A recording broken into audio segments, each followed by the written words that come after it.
been waiting to push the button on that one. Good, YouTubers. That's wonderful. We don't have anyone there. That's okay. I'll share out the link to everyone here anyway in case you want to go give it a thumbs up. Why not? Go give that a like. You got some time. You got some seconds. So what's the order of operations here each week? I want to show up our character sheets in a moment. And I want to play our intro theme. So I'll leave these up for a moment. Maybe it's a good spot to put in a stream marker so I can introduce everything.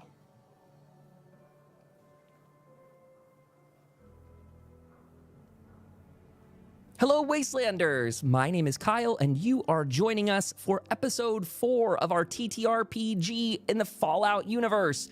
Up on the screen right now, you see our 3-player characters zipping past you. We've got Sam the Ranger, played by Skylar. We've got Raven, the tribal Mothman cultist, played by Mac Ravenblood. And we've got Jim, the tech specialist survivor, played by Official Dark Knight.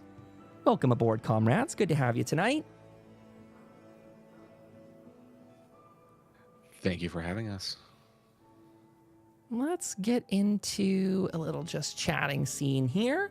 And since we are 8 o'clock now, I will go ahead and just do a little bit of last week's recap. So you guys can feel free to chime in here as you see fit. But in the last episode, it was mostly traveling from the Wendigo's grotto, the pristine grotto they had found, down to rusty, dusty Bones' farm. And maybe I can throw some of this up on screen too so people could see. That might be nice. Let's take a look at our map of Appalachia. Play that and take you over to this scene. Okay. We want to go to our tactical map real quick and then sync that with all of you. Perfect. There we go. Woo, I'm learning it. So they had gone from the radio tower, which you could see just above me, over to Rusty's farm, and then they had made their way up past the raiders onto the city or town, you might say, of Hope, previously known as Hopewell prior to the war. We have a full detailed recap over on Substack, so that is tftfallout.com. You could go find all the recaps for the first 3 episodes. The 4th will be up there. And it's got some character breakdowns too. So if you want to see maps and other information, I'm trying to upload that. If you ever have a question, there are comment sections over there too where you could drop that in, and you can feel free to get in touch with me that way. We have a Discord server, the YouTube channel. We got the Twitch page, which is Overseer Kyle. So swing on by, ask questions, comment, do all what you got to do. And, oops, I'm sorry. There's a little bit of double play there on one of my screens, but I've got it taken care of now. They went up to Hope, and I believe in this last bit of the recap, and I'll let you guys fill in all the color to this, but you had last gotten to the town where Jim and Raven split off and started to go to Jacob's infirmary in town. And then I believe Sam had chosen to go up the main street towards Tom's robot repair facility, his sort of shop in town. Let me flip that over for you all too, so you can get a visual on this. Whoop, there we go. So let me actually show that for people that don't know Hope. They came in through Main Street, Hope down here, traveled up, and Sam went in here to the robot repair parlor, if you will. And we had the other guys, Mac and Jim, who had gone over here to the infirmary in town where they met up with Jacob. And that's what I last remember. I don't remember who was in... I think that, Jim, you needed some... You still have some injuries, I believe. Is that right? Or did we get rid of one? Yeah, no, we didn't. So you still got 2 from last week, a broken arm and leg? Yes, I think so. Okay. I thought we had rolled on some of that before we left. And we did.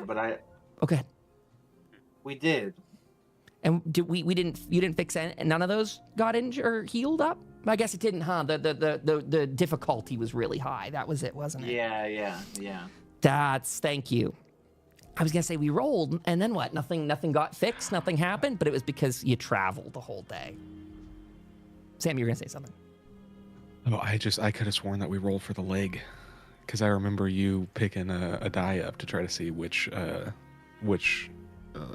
limb would be healed. That also sounds familiar. I'm sorry, I'm not tracking character injuries. That is that I will I will rely on you guys to track how injured your characters are. So Jim, do you have 1 or 2 marked down there on yours so far? We'll go with whatever you have marked. And we'll introduce some new systems today too. Let's see. I'm plunging from my memory. I do recall, if you look at the last roll, he rolled a 6 and a 19, and you said the complication would be that not everything is healed. Oh, yeah, then yeah. Because he did roll a comp. I have literally no recollection of it, but I'm happy to roll with that because that works for all of us. You're totally right. Yeah. There is a complication, and I guess the successes there were too low, huh? He would have needed, it was quite high. I think 5 or 4 maybe to pass that test. So let's go ahead back into that. My recommendation for you all today, I mean, I don't want to railroad you to any one direction, but it is to say today would be a good time for us to experiment with some things around the town. That is to say, you all have been introduced in the last episode to the idea that a bulletin board sits out front of the church here, and it has some tasks on it. I will get you a Notion page here in just a second. This one has all of the posters uploaded to it, so hopefully this link will let you all see it very easily. Copy and throw that in the Discord chat for them very briefly here. Okay, so hopefully you all can see that. It's not, well, I mean, the people in my players, sorry to people at home, it's not a very exciting sheet, although some of these things might be. Maybe I'll toss some of these up on screen. That they have a couple posters that they've seen before, the players, that is to say, they've seen these, and it comes with a couple tasks for them to do. So I'll pull them up on screen as is appropriate. But resetting the scene, I'll let the players kind of do what they want around town, sort of explore things, talk to people, all the good stuff, because a lot of information was sort of truncated at the very end of last week's session. So we had left off everybody getting a long rest today. That means everyone gets +2 to their HP, and we'll say the game resumes today around 7 a.m. So with that, I will pass that back to the group so they can decide what they want to do. Maybe Sam, maybe we want to start with you, in fact, because you're up there by yourself, kind of just waking up. So if you want to take it away with your plans for the day, you can tell the audience a little bit and go ahead and do it yourself. So I'll hop out of bed, go check out the bulletin board. I see that there's a couple things on here. I'm thinking we have the ability to create Hope's first trading post.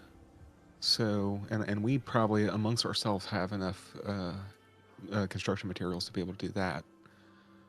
And I'm also kind of interested in checking out the power, because I do know that we will need to up some of the power in here in order for a lot of other things to function. So with that, I'll put all that in the back of my mind and go ahead to the infirmary and check on Sam, or check on Jim and Raven out here. Sounds good. And with you just doing that, I'll go ahead and throw this one up on the screen. Here's one of the first help wanted posters. Terry's General Goods needs your help in opening Hope's first trading post. Some required supplies, a day of help constructing it, and a couple rewards and things like that. We're going to spend a lot of time today, by the way. I just want people at home to know our role play today will be punctuated with downloads of information about the rules. Bear with us as we are implementing an entirely additional system on top of what the players have done before. They've done a lot of combat, a lot of exploration, but now they're getting into settlement management. So again, pardon as we dip in and out of RP to go into a little bit of necessary management steps. So Sam, you had seen the board. You maybe took some of those flyers if you want to grab them off there yourself, just to kind of indicate to the town that someone's working on them. We could say you took those with you in your inventory, and you grabbed those 3 and run over, or 2, whatever you decided to take, over to your friends. You can resume there. Going into the infirmary, bright and early. Since Jim was the one who was most messed up, I walk over and go check on him, see if he's awake. Hey, buddy, how you doing?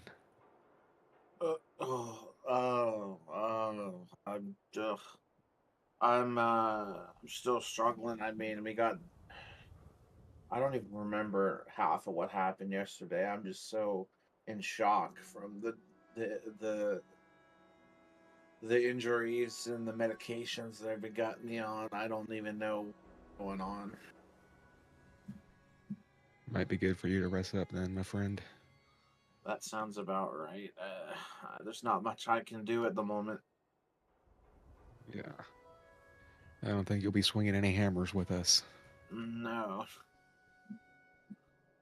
All right, pal. Well, you relax. I found some of these flyers on the bulletin board out there. We might try to do some of the ones in town while you're resting up. And then maybe when you're feeling better, we can go scavenge for some generators and everything. That sounds pretty good. Alrighty, pal. I will go to Raven and very much kind of like tell her the same thing, that I found these flyers. I bet that if we put I have a common scrap in my inventory, so I tell her that we could work on that today while Jim is resting. As you're conveying that message to Raven, it's about this time when Jacob pops his head around the corner, working and kind of organizing. We'll say he's over near some of the supply crates a little bit, maybe more interior to the facility. By the way, this is a broken down, kind of reformatted local theater hall. Nothing too extravagant, but it's got sort of recessed seating, and served as a little bit of an operating theater over the past couple, I guess, like past week or so that they've been here in town. Jacob pops his head around and says, Hey, Sam, good morning to you. Seems like you're up nice and early. These two giving you any trouble so far? They've been pretty good patients overnight for me. Oh, no issues, friend. How have you been? It's been a while. Well, hey, things are going here. We're sad to see all the people that have come and gone from the town recently, but with enough threats our way, it is like that. It's I get it. But I heard from you guys that you brought a couple people back into town on your last mission. How many people did you bring back? What, 4 or so settlers came back? We were able to get 4 back. Unfortunately, 2 of them, they weren't entirely convinced, and they pushed on through. Hell. We had a little bit of a meeting up in the town hall while you were gone. It's weird times around here. Well, we've it's something you got to talk to Tom about. Is some radio broadcasts have been starting to come through. We had a little bit of a town hall meeting right before you guys arrived, kind of wondering what to start doing with these calls, needing people to start routing them. But it's happening. It's hard to believe you got connection back into these parts of the mountains and the wilds.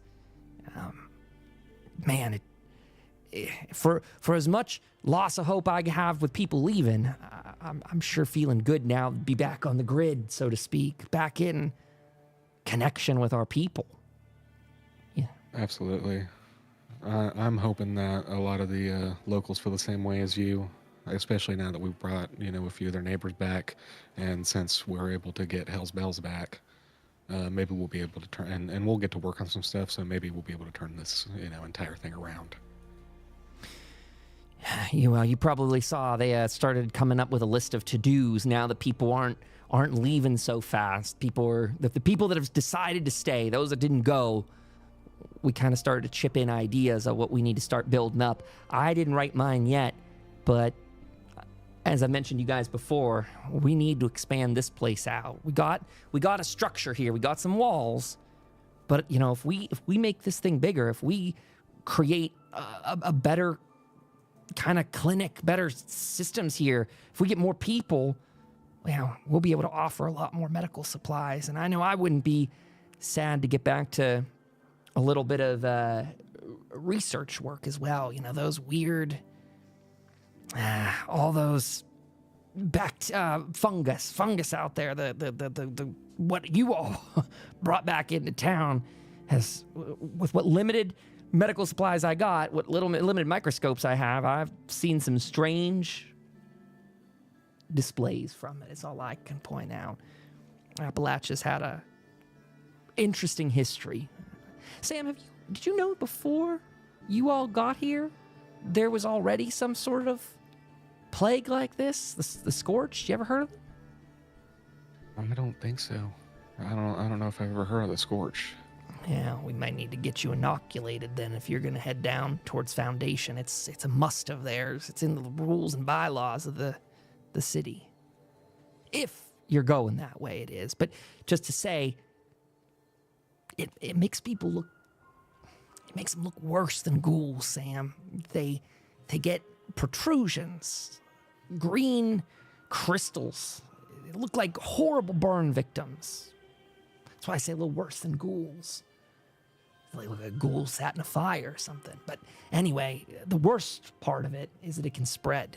If they get you, well, they might get you, and you might be running around with them soon. So, just something to be mindful of. Well, hopefully we can get that taken care of, and we'll be working on a trading post today, so maybe we'll get you some more medical supplies in soon, and you know we'll get on the hunt for that microscope. I've been looking, no luck on the path that we took, but maybe we can find some sort of medical facility in any other direction. It'd be a hell of a benefit to us, Sam. Let me. He's going to briefly relay this to your character, but I'm going to tell you all sort of above board. This is, again, a bit of the dotting of the information in here, everybody. Right now, I believe what he's working from is considered a first aid station. Don't let the name fool you compared to the actual building scale. The first aid station can be upgraded to a clinic, and then its final level can be upgraded into a surgery center. That is a little bit more befitting of a operating theater like he has here. Let me see if I can pull some of the information so you guys know what that means. So it goes on to say, medical stores, these include clinics. They can buy and sell chems and provide medical services. First aid stations sell chems up to a rarity of 1 as standard. So that goes for you guys right now. Clinics can be first aid, they can sell you chems up to a rarity of 1. They increase to a rarity of 2 with a clinic and 3 with a surgery center. So 1 right now, 2 soon, 3 whenever you do that last one. These stores take the form of clinics and medical centers, and they also provide medical care. They can offer these services to you for any test the vendor counts. So it can heal your injuries and HP. They're apparently charging you guys for this, but not currently. But on the typical, if you went into a town you don't have rep with, it might cost you 60 caps, and they can perform first aid actions. They can use diluted stim packs. Oh, that's interesting. Okay, so the first level, this thing can provide diluted stim packs for your healing. The next level, a full stim pack. And the final, a super stim pack. That makes sense. They can also purge rads and cure addictions. So those are kind of the idea, the upgrade tiers to the medical facilities. To keep it short and simple, TLDR, the higher you make the level, the more he's going to offer you in terms of sales, and the more Jacob and his crew can do for actually healing you. Beyond that, I think the narrative potential of any of these things blossoms the larger the building is. If you got a strong medical center in town, I can see why a lot of other people might flock to the town for safety, security, etc. So Jacob conveys all that to you, saying, he actually, Sam, he clasps you over the shoulder, and he does one of those things where he sort of pivots you, and he kind of points out and gestures over the descending theater in front of you as the slope into. He goes, Sam, I could just see it now. I know you got some medical training yourself. Just imagine if we got the rest of these lights up and running here, we could get these surgery tables. We could actually get them all separated out, get some, maybe plastic or cloth, keep these areas a little separate, get people maybe a little of their own rooms in here. So, could be working on different people at the same time, but, different areas. And he goes and he shows you some of the medical supplies.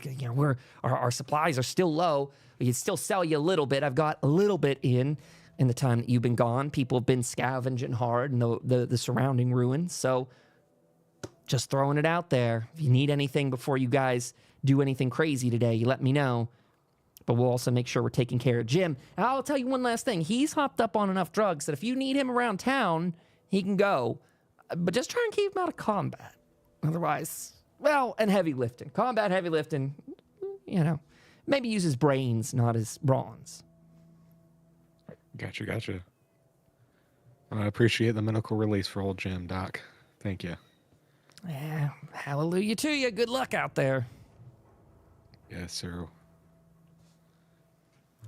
Well, Jim, you heard what the doc said. Yep. Are you feeling up to... Maybe you can engineer us this trading post. I probably could. It doesn't seem too difficult of a task. Alrighty. Well, if y'all are ready, we can get to work. Sure thing. Just to call out... Hey, Jim, look, a Deathclaw. You should fight it.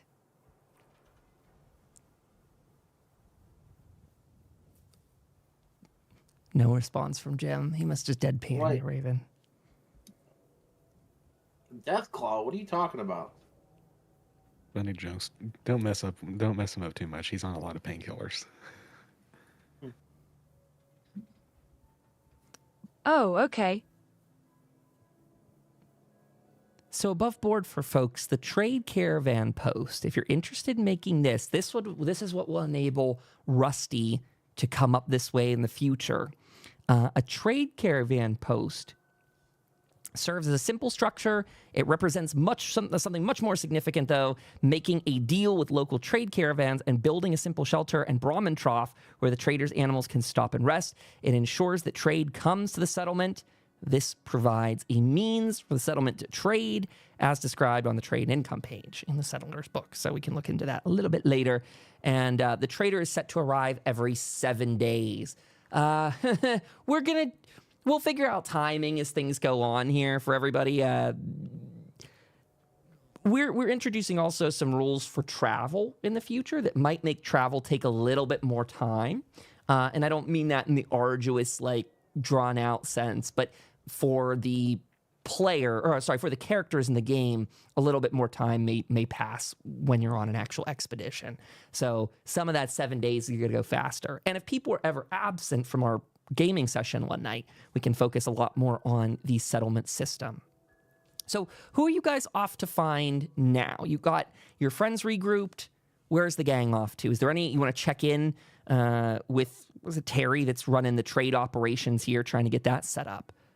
So you guys just let me know where you're going.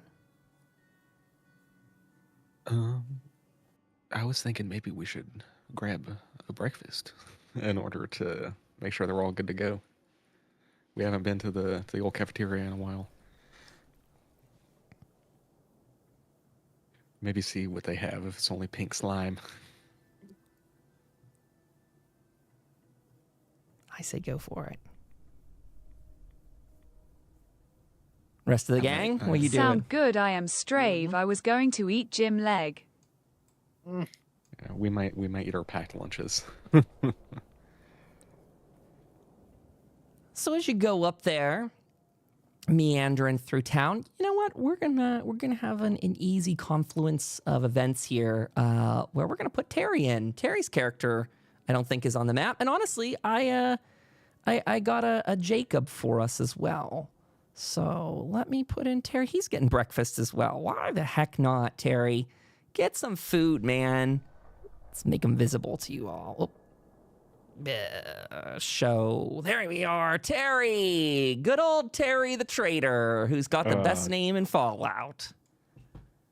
Well, good morning Terry. there. How have you been, old friend? It's been so long. We've been out on the road, feels like forever. Yeah, I caught up with old Tom this morning. He told us about a hell of an adventure y'all had in the going up there, the mountains. There's been calls coming in. I got to tell you, some of those radios that I got sitting in my my back room, I've been buzzing off the hook. I had to take the power cells out of them. Too much. Well, at least it's good to hear that it's all back on the air. You know, there's a good chance this town will rebound. I'm really excited. I don't know if you guys caught it, but I put up a notice. I'm looking to get me some muscle to help put together a trading post. Tom says you may have met up with a rather precarious ghoul out there. And, well, he also gave us that down low about... Well, I guess I should say he gave me a down low from Foundation saying that Blue Ridge is on the run. You know, well, on the rise. You know who they are? Blue Ridge, I don't know if I heard of them yet. They are, an expanding enterprise in this region. Blue Ridge Caravan Company, running through, well, mostly tunnels. They like to set up their bases in tunnels. It's sort of a smart thing, actually. It gives them control over sort of underpasses and all the rest. They got some pretty good things, pretty good deals, but so far we've been well out of their circuit. They're mostly operating in southern parts of Appalachia, what people used to know as the West Virginia area. Used to be down there by the sort of Blair Mountain region. I don't know how well you guys know these parts, but the point is they're down there, sort of by Foundation. They actually have some stops over there, by the way. Got them some pretty good deals. I want to get in on it, too. We need to start bringing in some new merchandise because right now, slim pickings. That's kind of a lot of the reason people are leaving. And you'll notice here, the food on the cafeteria counter is my personal stock today. And, well, I know this good town will, sort out our reserves. Not a problem with that. I worry that once what I've got's gone, well, it's gone. And who knows what the people will be eating next. Well, certainly appreciate you keeping the town fed, my friend. It's good that you mentioned the trading post. I did see that flyer this morning, and we actually were going to come to you to talk to you about it, so it's good that you're here. Hopefully, if we get that done, we can get old Rusty here and relatively soon, and then we can maybe travel south and go check out that Blue Ridge that you're talking about. I'm all about it, Sam. And he sits down sort of across the table from Jim. He goes, Jim, you're looking a little under the weather there, buddy. How you doing?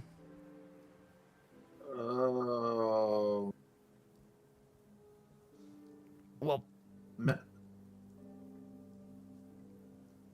medications they've got.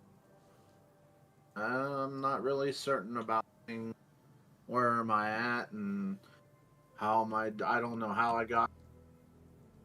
I'm hanging in there. Well, maybe I got some supplies I could sort out for you. Let me take a gander at my place later, see if I got anything that might put some pep back in your step. If you're gonna be building things today or whatever your part is, maybe we can get you something to make that frown turn upside down. And he actually is carrying sort of a little bit of a ledger with him, something that he marks down, some stuff that's needed around the town, pretty much a clipboard and sort of an inventory list. And you can see him flip through a couple pages as he's sitting at the table with you. And he goes, well, we are short on stim packs and all the rest, but what about some of these other drugs we might have in the back section here? I'm trying to see here. Does he have Med-X? He does. Does Med-X help with people where they give that some pep in the step? Is a potent opiate analgesic, which significantly boosts the perception. A perception of pain and the neural emotion response. In short, it's a powerful painkiller. Well, he's on Med-X right now. He is Med-X'd out. He's Med-X'd out. Okay. Well, and he's flips.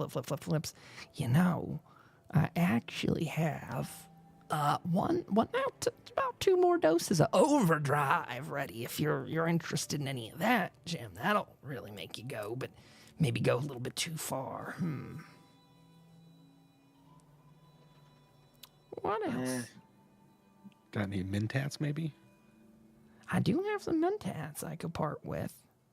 That might clear up some of his brain fog. Jim, you like any flavor of mentats in particular? I'll go back to the store and take a Whatever look. you got. Okay. Well, you know what? While you all finish your meal here, I was sort of just finishing mine up whenever he came in, but I want to sit down and chat a little bit. I'll go take a look. I'll also check in with you, Raven. Haven't seen you since you left. How you doing over there? You're looking silent as always. Mr. Terry said something about tunnels. You mean like the mole people, Mr. Terry? Mom says best to stay clear of them. Well, tunnels.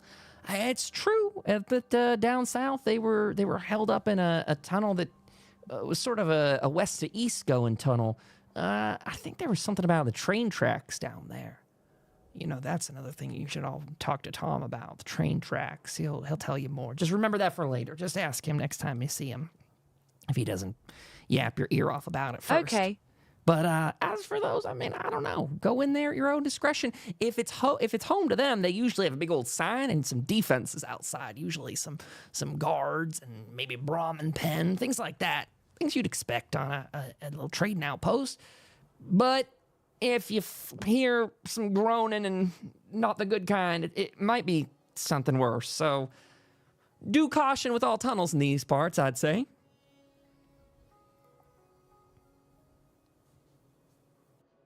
We'll certainly heed your advice, friend. Okay, then. Well, enjoy your breakfast. I'll be scooting on my way. And about the time he's going out, I'll say about Lena is probably walking in here to get her day started. And, those two greet each other at the door. You can only hear like the faintest hello, good morning sort of thing. Good to see you, Terry, blah, blah, blah. As he goes on his way over to fetch some mentats. Note to players, if I forget about the mentats, you can find Terry over there. Maybe I should just above board that, actually. You guys can go meet up with him later to see some stuff. But Jim, he is going to get you an on-the-house mentats. So if you just want to add regular mentats to your inventory, it helps you re-roll a d20 on perception and intelligence tests. And it will last the entire session. There is an addiction roll we do on it just to see. I think Jim's character in Fallout 76 got addicted to alcohol recently. This one, you could get addicted to mentats. But anyway, I'll just shout it out for people at home. Mentats were a popular recreational and performance-enhancing drug before the Great War, which enhanced memory and speed mental processes. It was popular amongst students studying for exams and amongst armchair philosophers and those in jobs requiring intensive thought. The effects only last for a short time, leaving the user feeling tired and unfocused afterwards, and they are addictive by design, with withdrawal causing migraines and irritability.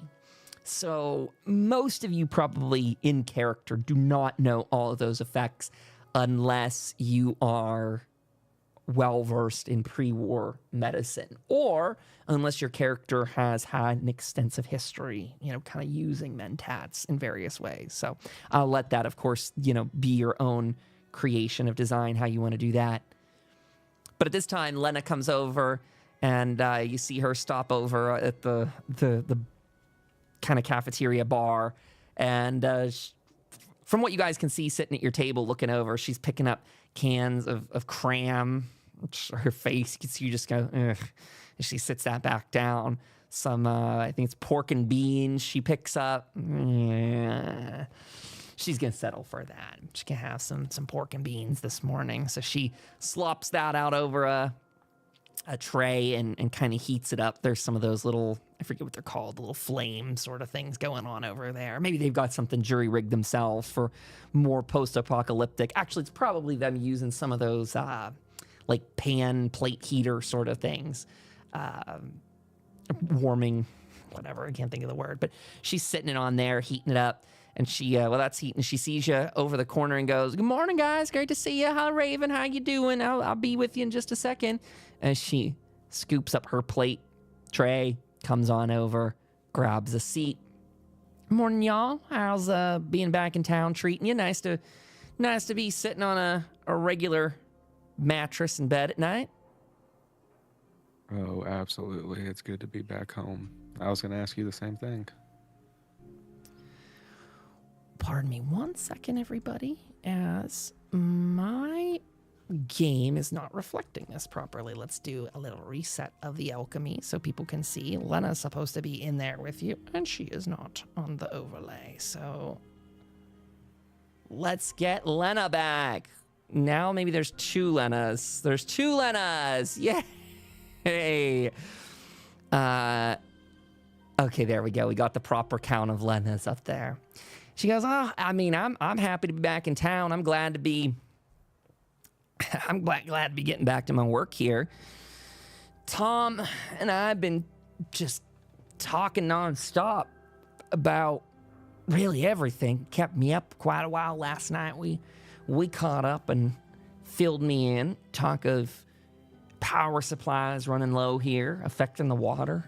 It's kind of hurting our ability to purify water. I don't know if you all saw the purifiers up there by the church, but those are the main things that keep these town people hydrated. That's no good, but he tells me the talk on the radio is of big expansion throughout Appalachia. I don't know if y'all are interested in partaking in that, knowing that you just came back from an adventure and that Jim's half dead, but still, I mean, I'm always looking for something new." Oh, well, we will certainly keep it on our radar. Today we're going to start working on that trading post, maybe get some supplies into town, and we definitely wanted to get to work on that generator, or working on some of the power generators here soon.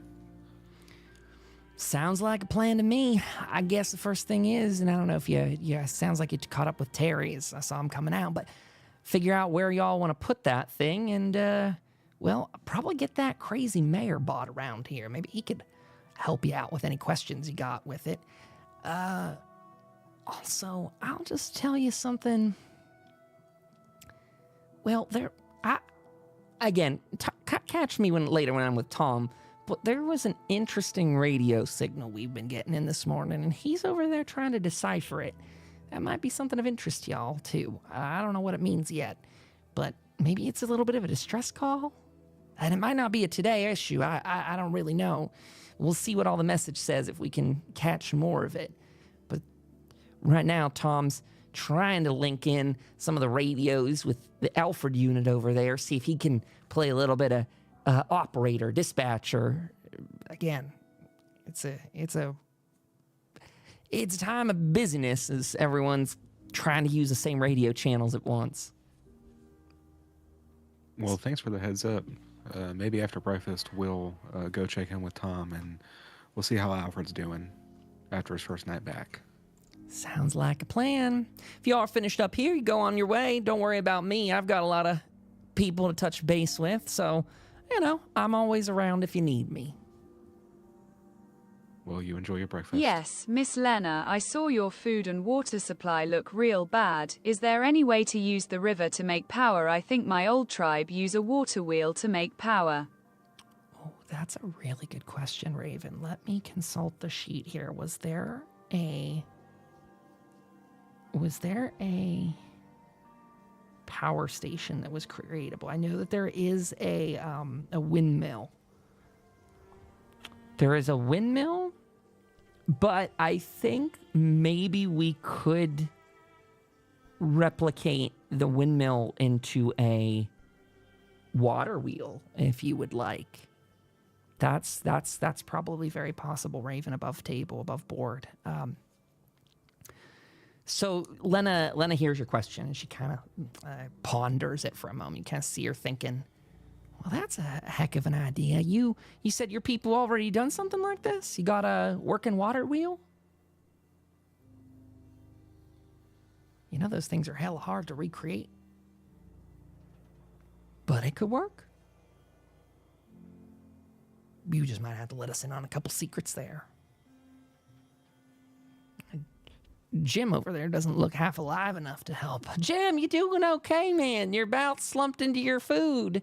Well, like I said to who was it again? He said, and I said medications, and I'm not totally sure what happened and how I got here, but I'm hanging around. Actually, we'll make it convenient and say about this time, Terry comes on back in, right on cue, as if someone were designing this plot that way. And Terry says, "Hey there, here's your mentats," and he slides them across the table to you. Say, "Jim, that one's on the house. I'm going back to get things ready over there. But you guys need anything from me today, you just come find me. Protectron's been roaming the streets too, so if you need the mayor, well, he's supervising people, one of his favorite things to do. You'll probably not have a hard time finding him. He's the one yelling instructions at everyone, telling them to giddy up. So I'll catch you back around the store over there if you guys need anything."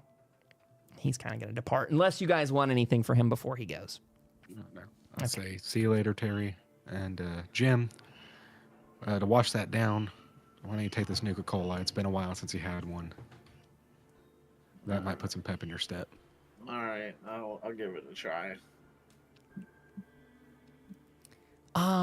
Okay. So for people's food today, everyone can count that they have just eaten here. You got a food on the house sort of vibe. And as for the Nuka-Cola, Sam, are you giving him one of your personal Nuka-Colas, or? Yes, I was gonna give it to him. And Okay. actually hope we can consume it. Does that help him to consume that? If it does, by all means, go for it, you guys.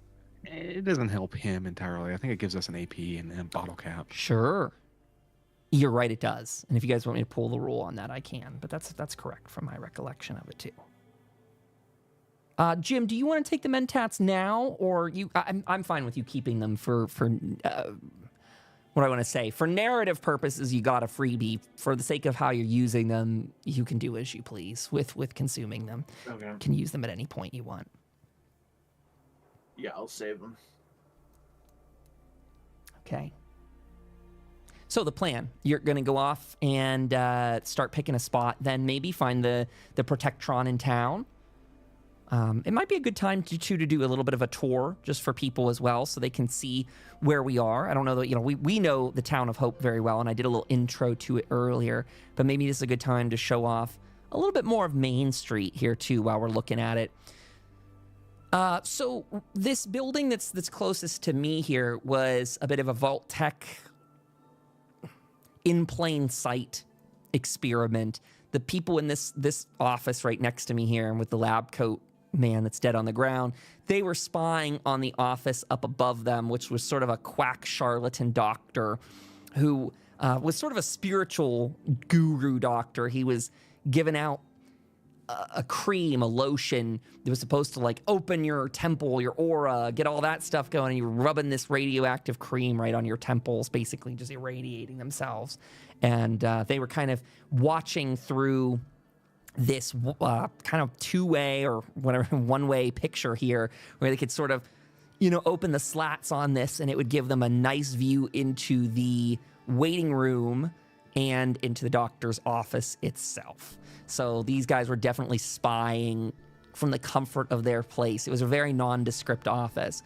Across the street from it here, we had a toy store. There's potentially more things to scavenge in there. I'll just shout that out. There might be some extra supplies in there still if you guys are interested.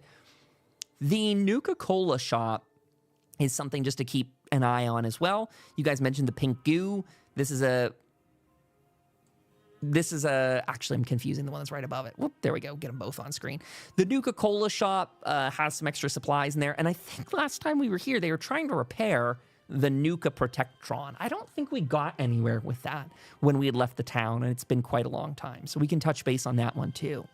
The one up above it has, this was the pink goo experiment, where this facility was sort of a Slocum Joe's shop on Main, and it was one of those partnerships where this facility was using the pink goo, and when it would come out of the machines, it would be in the shape of the thing you wanted to buy. So sort of one of those, there's those pizza machines out there. There's cupcake machines out there. I'm referencing real life for a second. There's all those like vending machine style things that they have these days that you can see it like 3D print your food. And that's sort of the idea behind this. It's like an automat style thing where you would go up and you kind of open up one of the things and you could get your plate from it. But on the back side of it, the machine's basically 3D printing your donut with pink goo.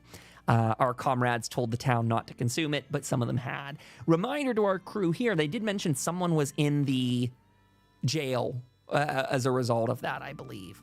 Across the street is Terry's, and I think just a stock room, like a storeroom up above it, where they found some weapons and supplies. So Terry's got a place. He referenced there were radios in his back room. He's got some sitting there. He was, saying he took the power cell out of it.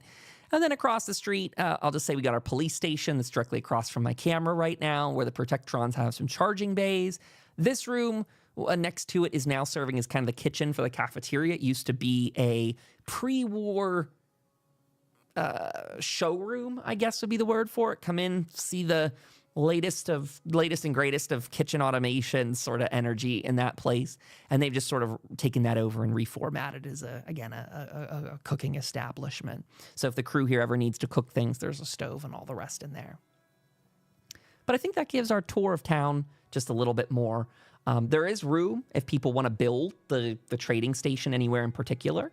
But if you guys want, you go out and sort of prospect a bit. You go out and talk with the Protectron, go out and do missions, whatever your hearts want to do. But I'll say in 15 minutes, we will take our 9 p.m. Eastern time AFK break for 10 minutes. So 15 minutes, I pass it to you, gang.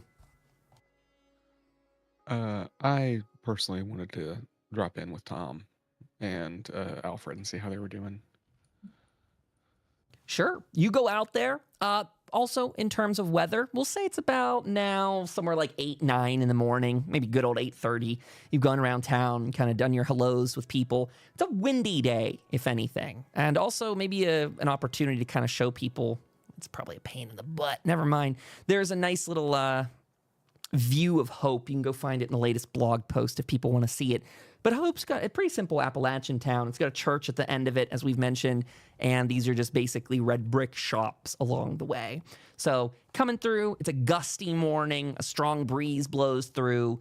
It's kind of getting to the time of year, at least in Appalachia, we'll say, this part of it, where there's a bit of a chill in the mornings. We're getting into late summer, entering into the fall season. And you can kind of pick up on that a little bit, Sam, as you're heading out there in this time of day.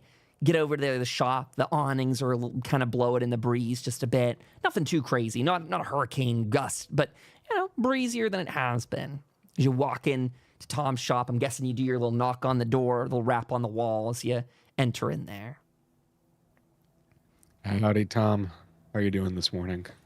Tom, very focused on the computer, tapping away, barely looks up and goes, Sam, good to see you. How you doing today? I'm hella busy. I barely caught a wink of sleep last night. We've been getting calls and beeps and chirps. And by the way, over there in the corner, you notice your Alfred, Mr. Handy, is quickly popping away on the computer. And Sam, as you're talking to Tom, you hear Mr. Handy go, thank you for your call. One moment, please. Press another button. This is Alfred from Hope. Hello. And he's kind of just in the background. Basically, he's serving as a little bit of a impromptu operator. And Tom looks over and goes, he's a hell of a handy guy. He's been taking calls all night from people. Now he got that radio station online. We're serving his Grand Central Station over here, sorts. Well, I won't bother him too much, and I won't bother you too much, but I did hear, little birdie told me that you got strange radio message overnight. I was just curious about, maybe some of the details on that. Yeah, it's something weird. I don't know what to make of it yet. We're waiting for maybe another rebroadcast of it. I guess I should say it's been on a semi-regular timer, and it's not coming from too far from here. It's some sort of alert, but I don't know exactly what it is. It seems to be a distress call.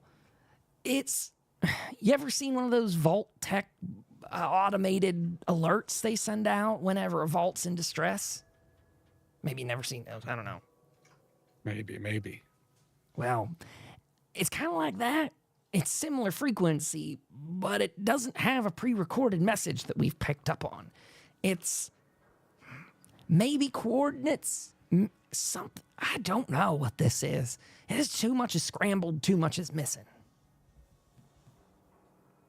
Well, if you get any more information on it, please feel free to tell me. I'll come back later once y'all are not, as packed as y'all are now, obviously, and I'll check it out. In the meantime, we're going to go work on that trading post for y'all. Hopefully get that done. I'll leave y'all be. Wait. Before you go, maybe you take a look at it, Sam. Maybe you make some heads or tails of this.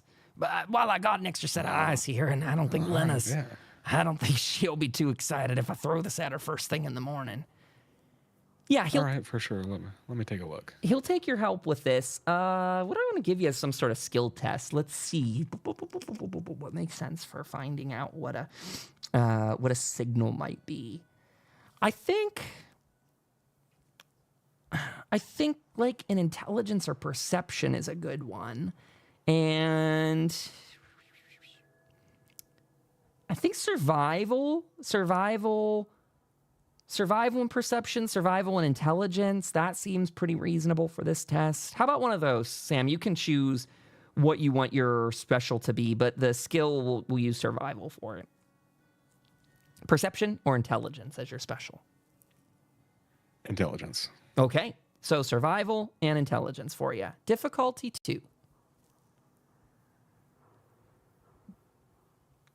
I will actually say, just because of how that came through, I will say you look at this readout on Tom's screen, and I think that what you get from this is confirmation that Tom was right. This is some sort of coordinate that's being relayed, but it is missing information. It is missing parts of the message to be decoded.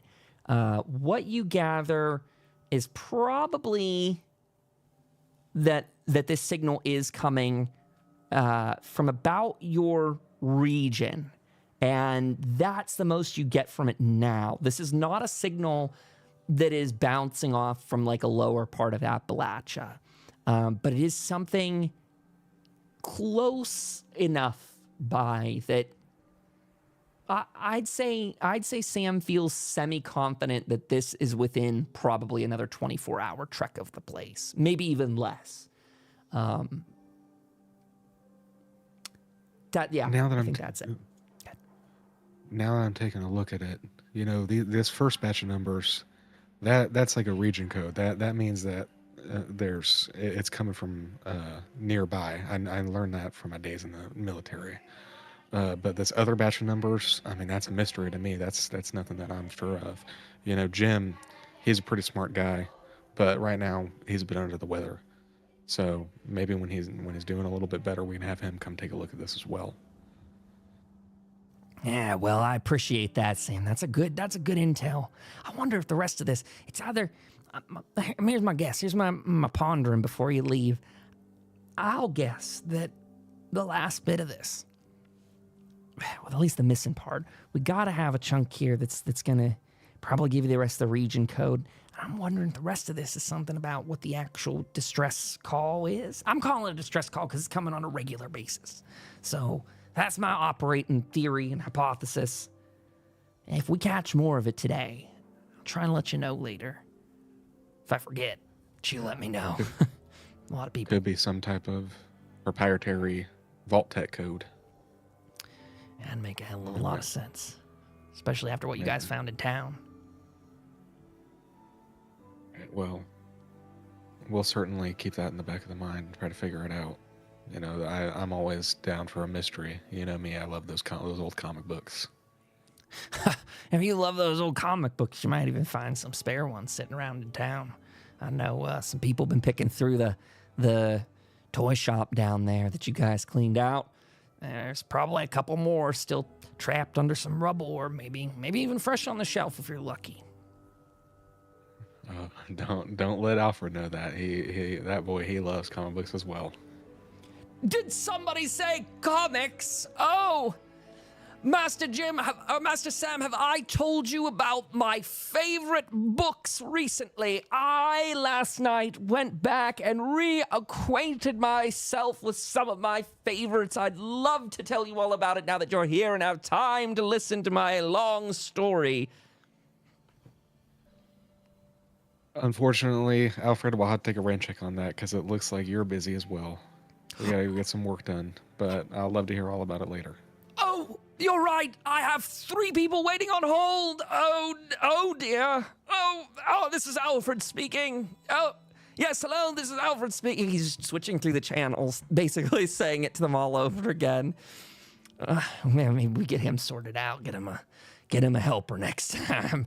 Maybe that damn mayor could come back around these parts and actually do some work of his own. That'd be a nice occasion. Hey, actually, before you go, Sam, sorry I'm overloading you here.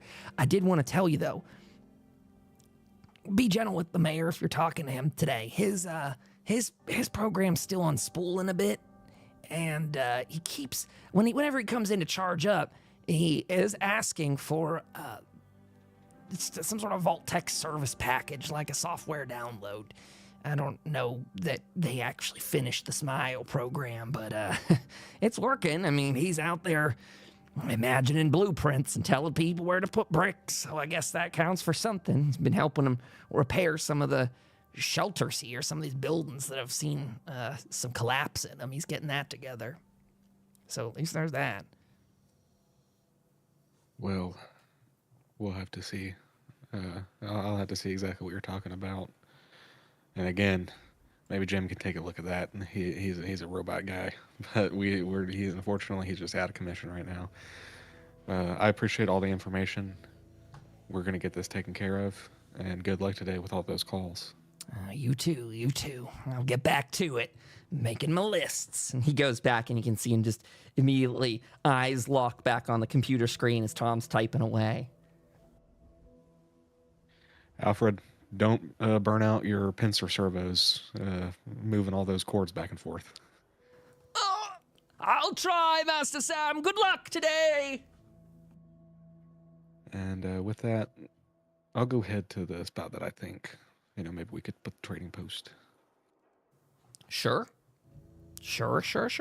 And the rest of the gang, you guys are welcome to come along as well. Unless anyone wants me, Jim or Raven, if you wanted to do anything else in the cafeteria before we catch back up with Sam, that is a perfect time and segue to do so. I'm just... I will find Lena to tell her about how the water wheel thing. Oh, I sure. remember how the water looked like wheel with buckets to catch the water to help make movement. I think that how it made pow. But I think Jim would know more. He the smart one, but he seemed drunk. Yeah, Jim, what are you eating, by the way? What sort of food do you have in front of you? What did you grab from the stock there? I think a can of cram. A can of cram. That's what I figured. Lena goes, yeah, he looks like he's about to fall over into his cram, and that's no one wants a face full of cram in the morning. Dire straits and all that. Buckets, you say, Raven. Well, I mean, I can maybe get to work thinking up something for you, some sort of design, schematic. I don't know. Buckets. You got anything else for Lena? Otherwise, she's probably going to trail off Raven and go and start working on blueprints herself.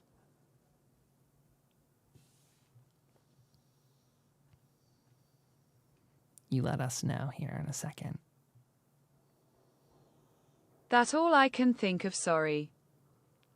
Buckets. Okay, well, we'll see what we can do about that. Buckets. I'm gonna head outside now. Good luck to you. I guess I'm gonna go find some buckets. Jim, did you have anything else for Lenny yourself as she kind of waves at you guys? No. And she takes her half-eaten can of pork and beans with her fork in tow and just heads out the door, repeating her buckets. Okay, buckets. She's gonna move her way up to the water pump area there. If Jim and Sam are I keep saying Sam out of nowhere. If Jim and Raven, if you two are staying there, you're welcome to. Otherwise, Sam's up here doing his thing. You guys are welcome to wander the town, do what you want. But he is over there working on scouting a location.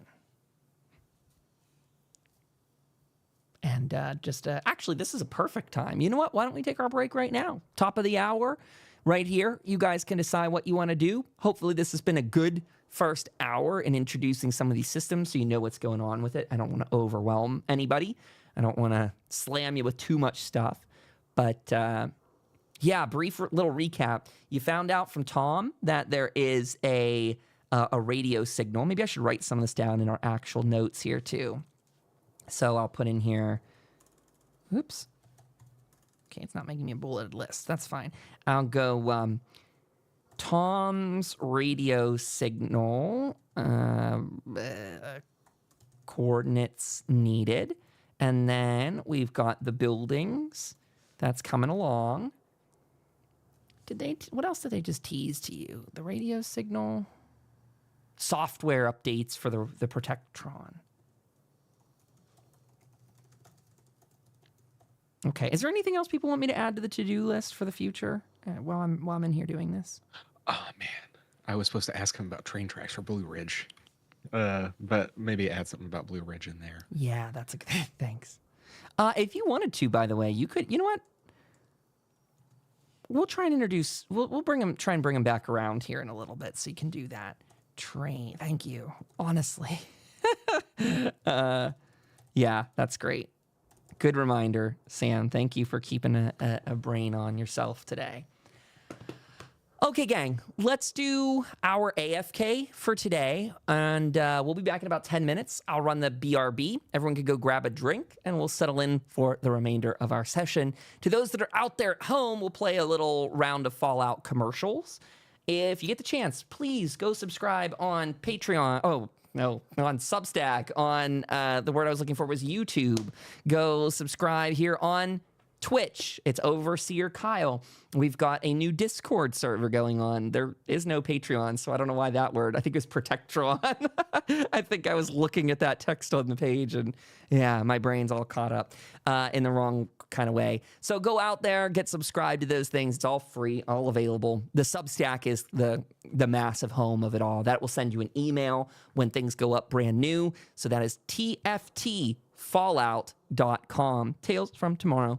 Fallout.com, TFT, Fallout. Okay, everybody, BRB. See you in 10 minutes.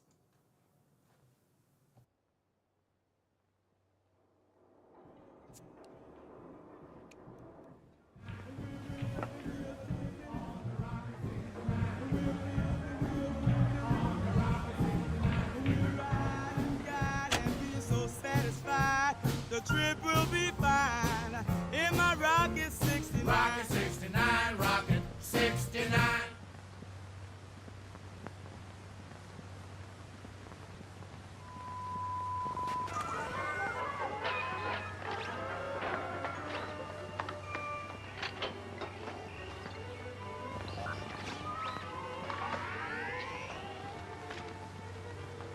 Our American way of life. Isn't it grand? Peace, freedom, and bacon and eggs. Seems perfect. But what if it's not? Friends, your future may not be as secure as you think. Where will you be when the atomic bombs fall? You can secure your family's future by reserving a spot in a state-of-the-art underground vault from Vault-Tec. That's right, Bob. Act now. and your family can wait out the horrors of nuclear devastation. And Doris, the vault will have all the amenities of your modern-day home, and it's attractive. And Sally, in the vault, you might meet that special someone, just as you would on the surface. And in a few short years, you and your fellow vault dwellers will repopulate our great country. And Billy, you'll have lots of swell kids to play with.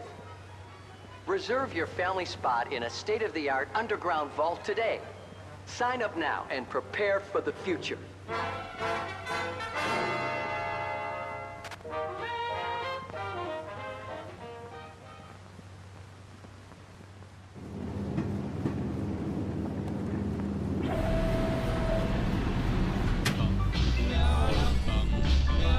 Got a doll baby, I love her so.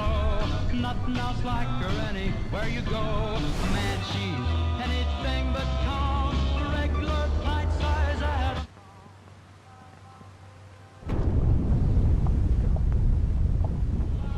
mushrooms me right up on a cloud. She's just the way I want her to be. A million times harder than TNT.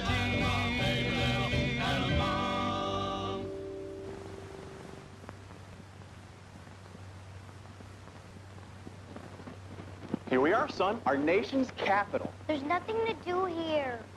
I'm bored. Nothing to do?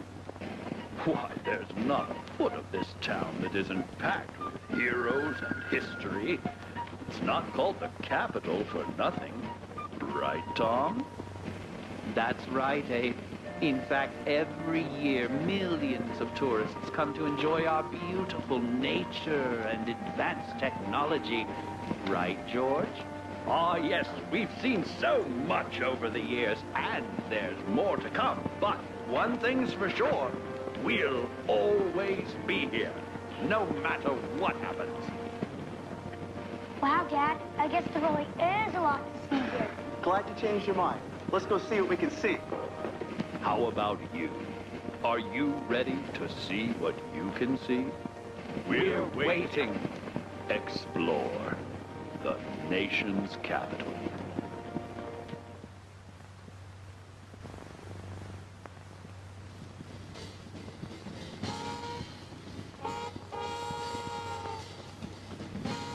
Traffic is terrible and getting worse every day. Go Metro. Avoid pollution, congestion. It's the smart way. Remember, on Sundays, everyone rides free. And now, meet the Metro Protectron. Tickets, please. Metro's newest answer to your commuting calamity. Tickets, please. He's programmed for speed, efficiency, and friendliness. Good morning. It's a great day. See why the Metro Protectron makes your commute faster and safer. Tickets, please.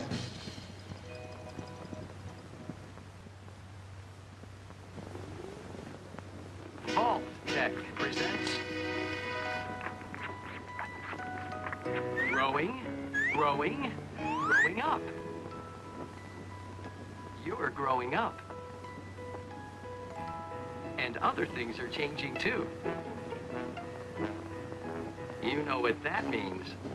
Pip-Boy 3000. Part of your life. With Pip-Boy, all life's answers are in sight. Pip-Boy 3000, part of your life. Pip-Boy 3000, part of your life. With Pip-Boy, all life's answers are in sight. That's right.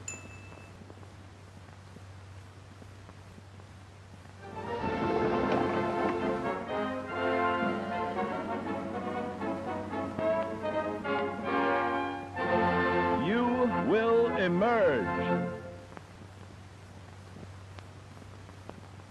Today's episode, Being a Better You. In life, we must each deal with the hand we are dealt, performing our assigned role to the best of our capacity. But after total atomic annihilation, you may find the hand you were dealt has been reshuffled. Yes, gone are the simple days of yesteryear. Now the common workman must also be a covert operative. The farmer, a master of the martial arts. The ice cream man, a nuclear physicist.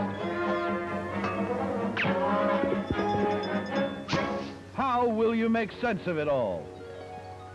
Simple. Turn to your official Vault-Tec training materials. With these powerful tools in hand, you'll learn to make the most of your natural abilities and better understand what makes you special. Use them to be the best you can be, or someone even better. Your survival depends on it. With your future secure, share your newfound knowledge with others for great benefit.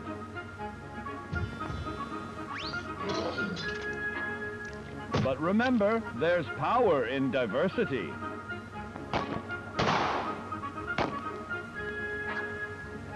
Sometimes who we are isn't a choice at all. In fact, at a particular point in your young life, you may notice that your body has begun going through certain unfamiliar changes. No, it's not puberty, it's mutation.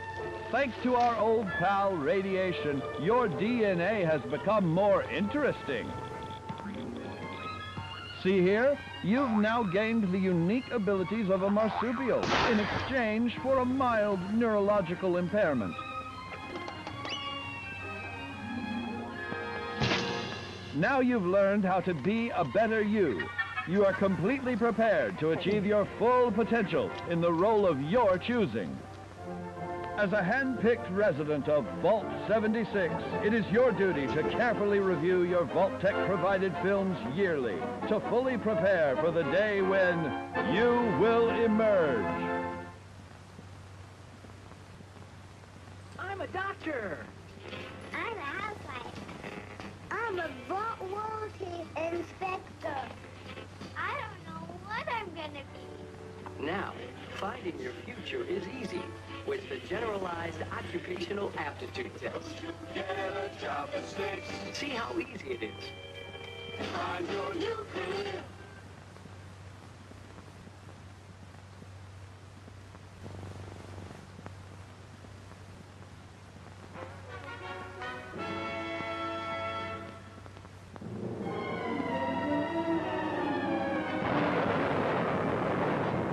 Following total atomic annihilation, the rebuilding of this great nation of ours may fall to you. That's why we at Vault-Tec have prepared these educational materials for you to better understand the 7 defining attributes that make you special.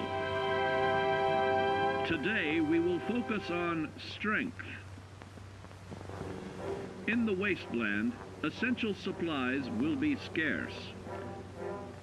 When an item of value is found, keep it close and away from bullies. The stronger you are, the more you can carry.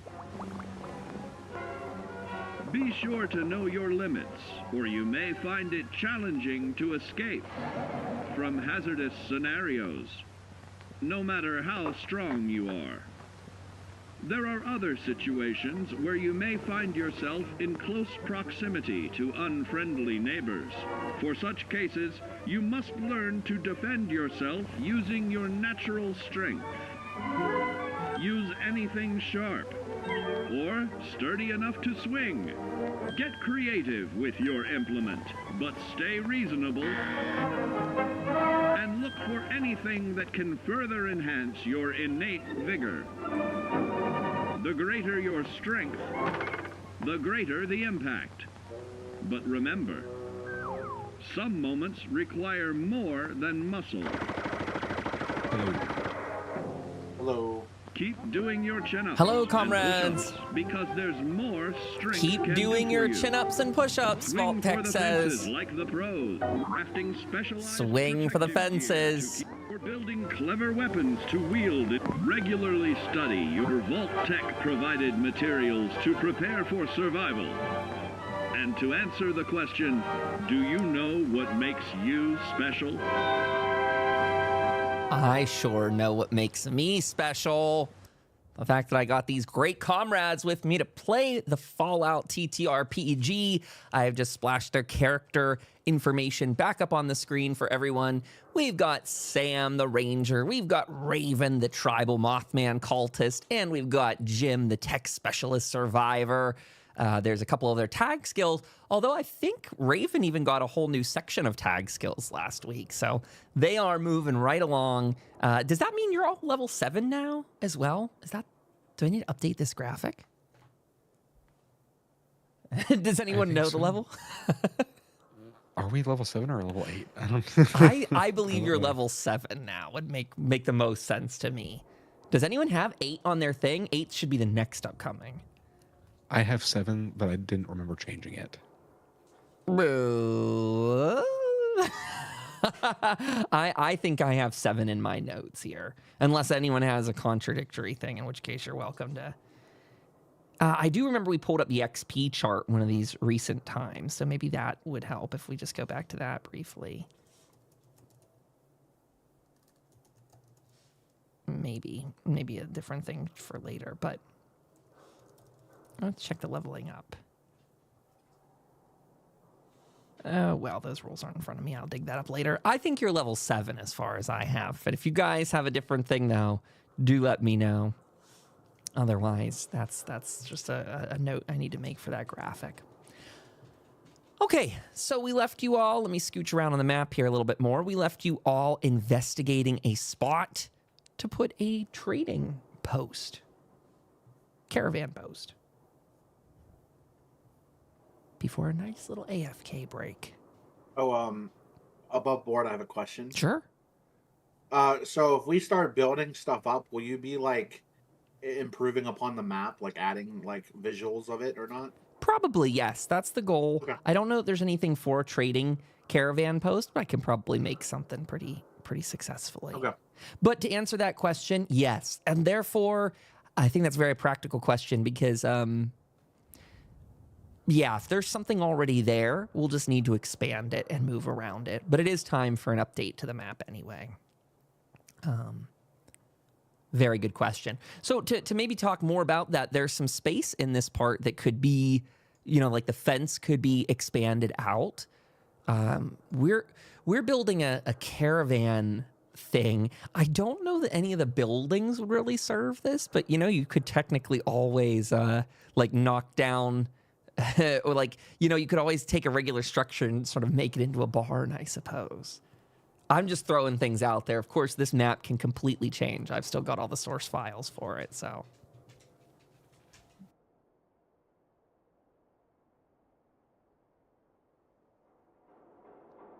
I think right here in this nice little hole would be a nice place for it. They can come from either the left or the right, or they can come up Main Street as well. And if they're coming up Main Street, then people will know that they're coming through. Ooh, that's a very good idea. I like that a lot. So with that being said, what all do we need here? So Terry knows what's going on. It's going to take 1 day of construction to help do this. So I think what we'll kind of do, now that we're all back from the break and all settling in, getting into the game state, we can do sort of a fast forward, almost a cut to black on the day. We'll say that you guys are working on that. In fact, the one piece of RP I want to do before we cut to black, we'll be having our little Smile, the mayor, come up here and check things out with you guys. So I'm sure one of you can flag him down as he's walking up and down Main Street with his mayoral hat on. He's got one of those. Here, I'll show you, Chad. I've even got a little picture of him somewhere. We go to the Smile rules real quick. And pop this baby up on the screen for a moment. But he's a real cutie with the top hat. And he's going to come up your way and introduce himself. Let's do switch scenes. Boop. There we go. There he is. I'll try not to RP and pull things up at the same time. Kind of hard to see with the black background, but he's got his little top hat on. He's living his best life. And as Tom had introduced last time, this is a software package created in partnership with Vault-Tec and Robco. It is the settlement management interface for lasting establishment. That is the Smile system. And effectively, this has changed him over from being a Protectron that was effectively serving as the Appalachian greeter. When our comrades met this Protectron, he was sort of singing songs about Appalachia and inviting people to go down to Foundation. And he's sort of a comical guy in the sense that he was spitting all that out basically on repeat. He'll talk to you and engage with you, but his default is sort of almost like an amusement park greeter. Like, as much as he'll talk to you and say hi, he's just gonna go back to saying the same old catchphrases. And like, he was giving them weird facts about Appalachia, like, did you know we have X amount of parks in the region? Did you know that, there's this many caves to explore? Did you know we've only had 150 missing persons in Appalachia last year? Like, he's just going on a random spout off of just rhetoric. So now, maybe to the peace of the town or their detriment, he has been uploaded with this new system. And as you catch him kind of waddling his way up here in that typical Protectron way, he comes up, we'll say, right to about where Raven is. And he goes, "Greetings, citizens. How is your pleasant weather today?" Wind's a bit nippy today, but it's not too shabby. How are you, Mr. Mayor? I agree that the wind is blowing aggressively, and aggressiveness is not tolerated in the bounds of this beautiful city of hope. What do you plan on doing about the wind then, Mr. Mayor? Barricades. We need more barricades. Barricades. We need more barricades. Also, a windmill may be of use. That's actually not a bad idea, Mr. Mayor. Our power is negative, and we soon expect people will perish. We are working up a few options to get that taken care of, Mr. Mayor. Did you know humans eat 1 lot of food per day? I think, being a human, I might have known that, but I appreciate the extra information. It is important to nourish all of our citizens. I will oversee the storage facility. Copy that, Mr. Mayor. Are you planning on building on my property? Yes, would that be okay? We'd like to build in this area right here. This kind of empty plot. We'd like to build a trading post. Trade is a lucrative process, a great way to make food for humans. Humans need food, therefore a trade facility is appropriate. So you'll be giving us our permit then? You will be issued 1 town permit granted by the Mayor of Hope. You can use this to create 1 trading post. And he has a little sort of printer in him. If you remember, he actually printed the last little pamphlet you got about Foundation, and you hear that very dot matrixy, very, very, the whirl of a Fallout printer, and as it spits out, you get a sheet of paper that just grants you permission to build. And it has, in that very loose, like, text font style that you've seen in the other posters, it's just got the most line art outline of a trading post that, of course, you'd have to squint your eyes and use a lot of imagination to see that as sort of a detailed picture.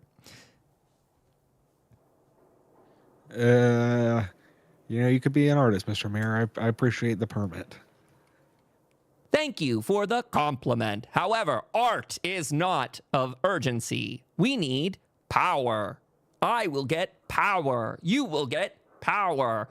And he does like a swift pivot, and one of those things where his like top moves first and his legs follow after, and he begins to kind of meander off this direction, well, to the right of the map. Sorry, I didn't ping, but he's sort of going up there where Lena is. There's a generator right here on the map, so he's probably going up that way. He might be going to interact with Lena. You're welcome to catch him. He's still on his own, thing.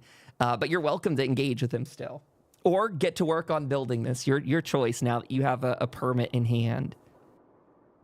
I'd like to get to work on building this. Okay. Yeah, go ahead. Oh, I would also kind of like to check in with the squad and see where we're at on just what kind of scraps we have. Squad. So Yeah, all of you guys. So yeah. Mac and DK, how are we doing on common and uncommon? Because some of this stuff will be a bit to build. Like if we want to build a generator, we need 7 common and 4 uncommon. I know we've gotten some of that though. Well, I have 19 junk. I have 4 uncommon. Well, that works out. We could make at least a small generator. I need to see how negative we are.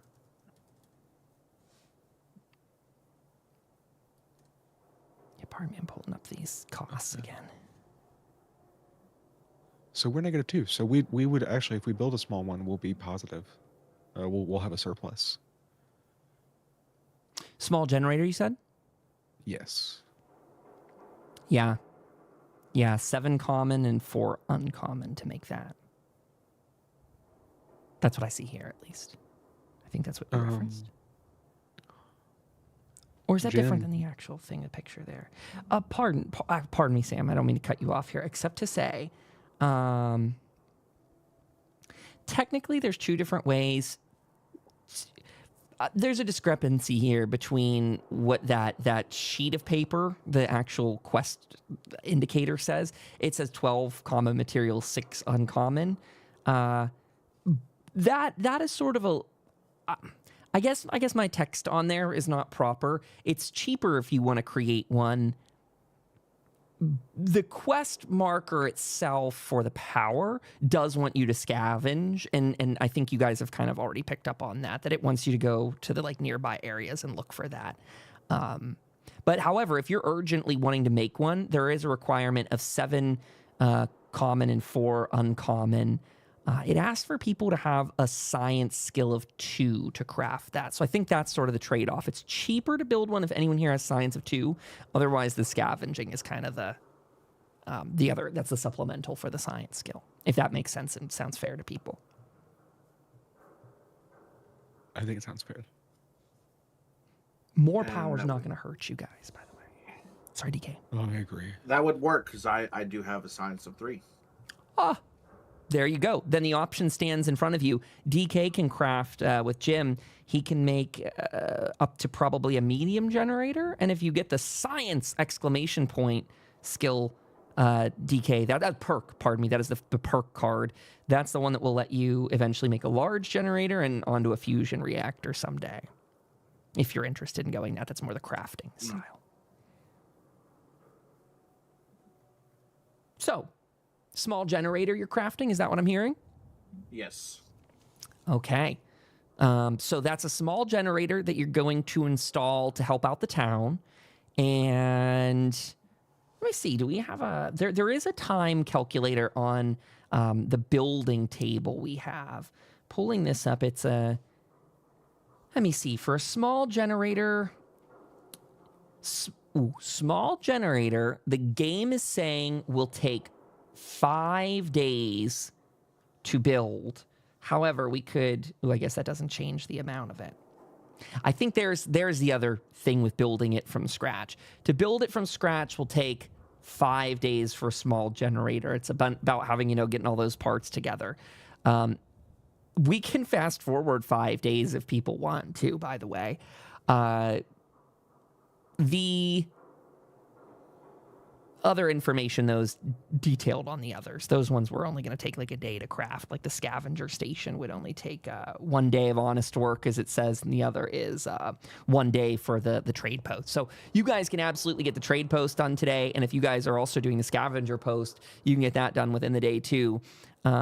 As for the generator, I'll say you can either go on a scavenging mission today or next session, or you could just go ahead and spend 5 days working on building a generator from scratch. I hope that makes sense. Scavenge for quicker, build for slower, safer.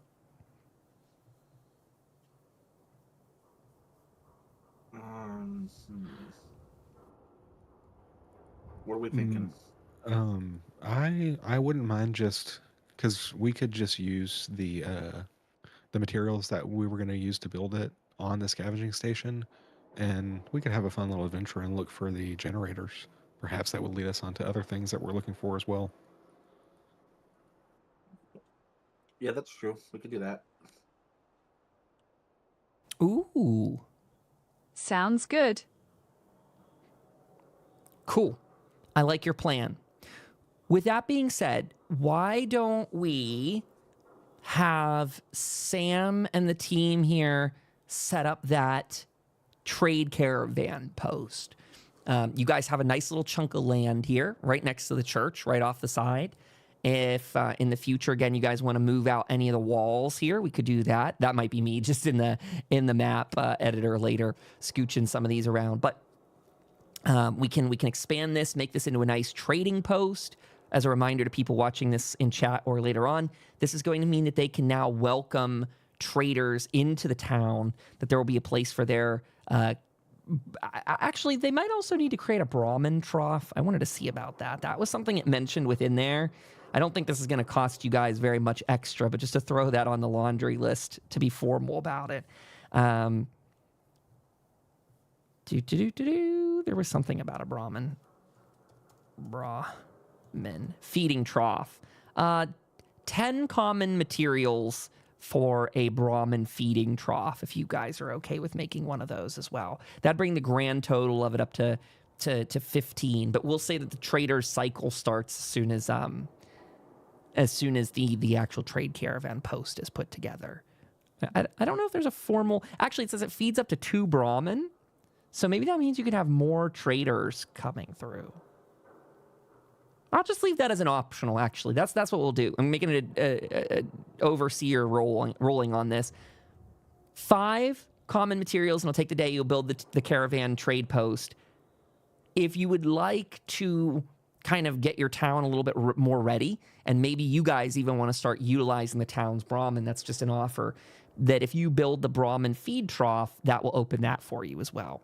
So caravan trade post, a guy's going to come every 7 days. Brahmin feed trough will give you sort of access if you want to start using the town's Brahmin, and then also that'll take care of the trader as well. So their person's all rested up and happy. In the future, we'll use those troughs as kind of a metric for how many traders could visit at one time.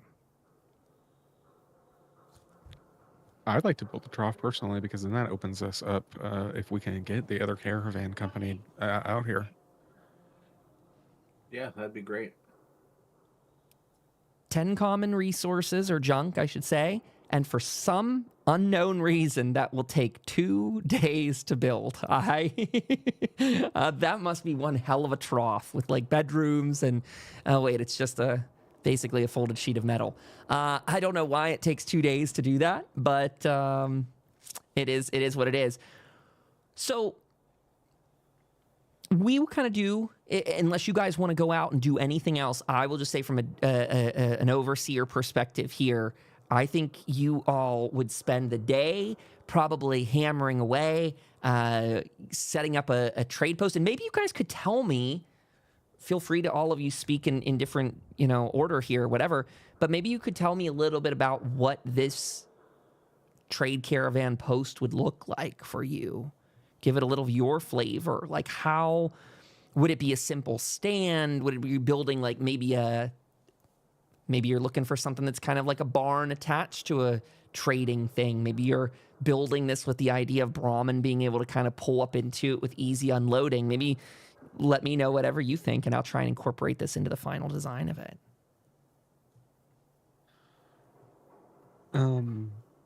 I think there would definitely be some like awnings and everything to cover up everyone when it's raining. Those especially those radiation rains, the acid rain and everything. I feel like we would make it relatively not completely utilitarian, but comfortable. Mm-hmm. But also, I feel like when Rusty gets here, he would want to put his own spin on it as well. So maybe there'll be some stuff that we don't even have an idea about. That's very fair. Maybe that's where he sets up his three-headed dog statue. Love it. Anyone else on the team? Jim, you got any thoughts for it? Raven, you got any thoughts? I was thinking a little earlier, for this whole trading outpost, what if we were to affix on top of whatever structure we build a windmill to kind of like take advantage of this wind?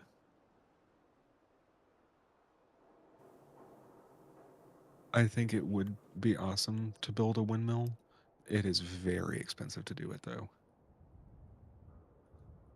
But it would save. It would save on a lot of, in certain cases we could definitely the surplus of energy if it's windy, But I understand it is very expensive to build.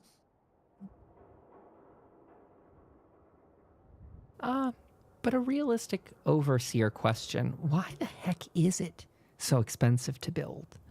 Why does it need 16 uncommon pieces?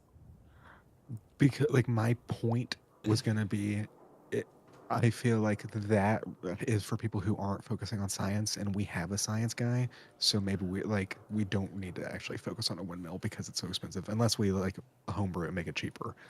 But that seems quite ludicrous. For people at home, pardon me, I'm just going to go back to the OG rules. For people at home, I have a digitized version of our rules that I put into Notion. And I just always like to check with the source material when something weird is like this, just in case I transposed anything wrong, because it's totally possible that happens. So I'm just going through here. Got the OG rules pulled up. Windmill, 15 common, 16 uncommon, 4 days for a measly 3 power. To be fair, also to the comment you just made, Sam, but also look, a repair skill of 2 is required. So it's not like it's radically asking more than the science. Hopefully the way I worded that makes sense. It seems like they're on par in the skill requirement. I am more than happy to reduce the cost of this windmill for all of you. Here's sort of a trade-off that we could run with the windmill. I'm not sure. Does it say anything in the rules? At a GM's discretion, they may generate more power if placed on top of tall structures. Good, give me the power.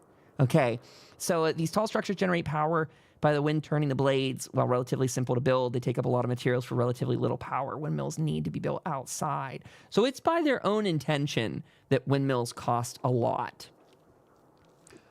I want to homebrew this differently. I think because we're going to build it affixed to this, Jim's message, I quite like that. If you got the rest of the party likes that, GM likes it. And what I would do is we could homebrew a cost for this. And I'm thinking maybe I could roll some combat dice for it. Because again, we're doing something with a high variable here. 4, 6, 8, 10, 12, 14, 16. Okay, I'm going to roll combat dice here equal to about the cost of these resources. And on the worst case roll where they're all 2s, it'll cost the same exact cost. But more than likely, it's going to roll probably quite a few 1s and some 0s. So if that's cool with everybody, do people want to do the thing on top of the windmill, by the way? The windmill on top of a trade station. No, I think it's a cool idea. We can affix some planks to the front of it and write hope on it so people can see. Yeah. Also to throw out there that you kind of have power rigging already with the church there that's nearby. Like I've sort of implied that there's that generator up there in the corner. I didn't really know what to do with it. I never decided if that was on the 2nd floor or on the 1st floor, or if it was on a porch or in an interior area. I kind of just didn't know and just let it sit there. But yeah, okay. Oh, yeah, you guys got great rolls on this. Really great. Okay, so I'm going to split this, and the ones that came back is 0s. So it's going to cost you 4 common material. And yeah, I'll reroll them all to see the uncommon material as well. I know you guys don't have a lot of uncommon material though. Please be low. Ooh. 5 uncommon material. Which you could probably scavenge for more, or you could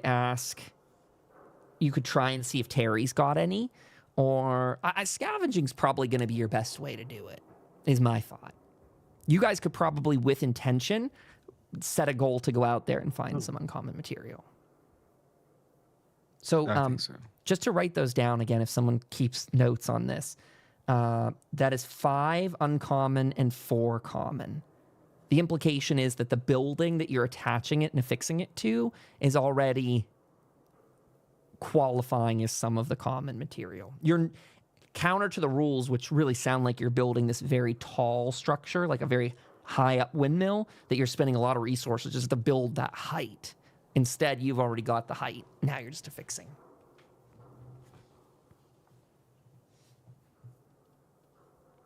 If everyone's cool with that, just let me know. Yeah. Yeah, we're good. How many did you have? How many uncommon did you have, DK? 4. And sorry, we needed 5 of that. 5 uncommon. Correct. Oh, you're writing it down. Yeah. Okay, sweet, awesome, thank you.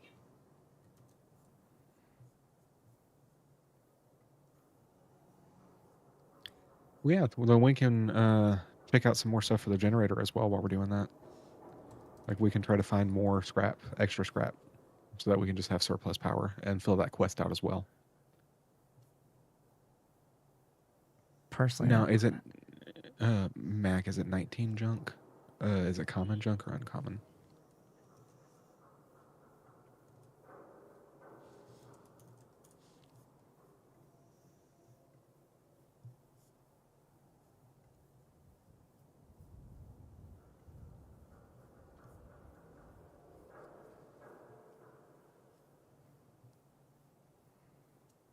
Sorry, I'm looking through. Well, we at least have enough to get started on the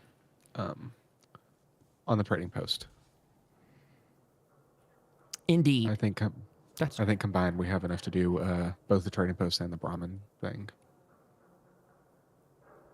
Beautiful. Beautiful. As you set about your work for today, there are a couple other folks, I believe. Let's see. I don't know that we have anyone assigned as a builder yet in the town. Let's see how many builders, if any. Oh, you do actually. You have 3 different builders already assigned to the town. I'm going to put this in the chat for you all in the call here with me. Hopefully, I don't know if you can open that link or not, but that is, if you can't, just let me know and I'll make it. Someone's in there, so good. Actually, I could probably show this to people at home. So shout out to Ziggy over on the Fallout 2D20 subreddit for making this. This might burn your eyes at home. Whoop. You've been warned. Okay. So Ziggy made this great, he makes a lot of great stuff, but Ziggy in particular made this great Google Doc that manages settlements. And I don't know that everything maths out properly. It's so complex. Like what he's done here is so great. But there might be a bug or two in here that I've sort of found. I'm not smart enough to diagnose it for poor Ziggy though. But currently what it's indicating is that there's not enough people doing farming at the moment, that there's one available farmer job. And if someone decides to work that, and I think that even goes for like Raven, if Raven, you've shown a proclivity and interest in foraging in the past, while you're in town, if you want to help them forage, as long as you're here and willing to donate your day for that, that would take care of that. Your water is in short supply. Also, there's another Brahmin milker job available, apparently. I do want to warn my players, this thing probably has some errors that I have made in it for what it's worth. Like we're going to ease our way into this program. It's a lot to look at and it confuses me a bit. But I would say for those of you who open the Google Doc, the Excel sheet, you're paying attention to the first 2 tabs. Building table, which is a list of all of the buildings that exist in town. And the second one is the settlers and jobs table, which is just the people there that work those things. And I've kind of got you a list of who all's doing what. The Foundation greeter bot, I guess he's changing. He's going to probably become some other position. I just had him listed as like a soldier or something. But we've got guards in there. There's a couple extra spots for new settlers that come to town, although I think new buildings will need to be built to kind of welcome them. But we'll get this figured out. We'll fill this in as time goes on. It looks like you can hold 20 settlers total, but currently there's 15 people there. So you have room to recruit some people. And for the sake of it, that's not, I don't think that's going to I don't think a visiting trader is going to count towards that cap. I don't want the management of doing that. That sounds like a lot of paperwork for very little. We'll just count the people that actually live and reside in the town. The people that, in the long run, I think you'd be sad if they left. Some of the names we know, some of the names sort of are placeholders and may change, and then others are probably going to be real people you run into. So we'll say throughout the day, why don't we say Tom? He's listed as one of the builders. He's going to come by, help you guys out, drop off some things here and there, give some advice on your build, and I'll let you guys, if you want to talk to him or ask any questions in a minute, you're welcome to do so. Marcus Powell comes by, sort of introduces himself, starts building, as well as Sarah Chen. She stops by, does the same. They're kind of grabbing resources for you, bringing them back here and there. I'm going to say, you know what, Sarah and Marcus even... They work with the other Brahmin that's in town. They're going to help you bring that over, or help bring supplies over through that Brahmin. So just something, again, to keep your eyes on, just in case you want to get to know those people at all. But as Tom's coming through, you're working along all day. Night's coming about. It's getting to the evening hours, let's say, and that place is coming together. You got this good-looking structure set up. You got, like you said, Sam, a sort of utilitarian setup, space for the Brahmins to kind of come in and unload supplies. You put the trough together. Right now, sort of an empty trough. They're going to work on getting you some supplies for it over the next 2 days. And this will start a cycle for the settler for the trader to start coming through into your camp. Can get a call out to Rusty soon. Maybe that's something even you want to tell Tom to do. But he looks over with you guys as this night's coming to a close, day's coming to a close. He sort of claps you on the back, Sam, and goes, "Oh, that's a hell of a structure you got there. Nice looking. Good to see outside of my window. Some life coming back into this town. Something new." Oh, it's honestly nice to do a hard day's work instead of, running from ghouls and different creepy crawlies.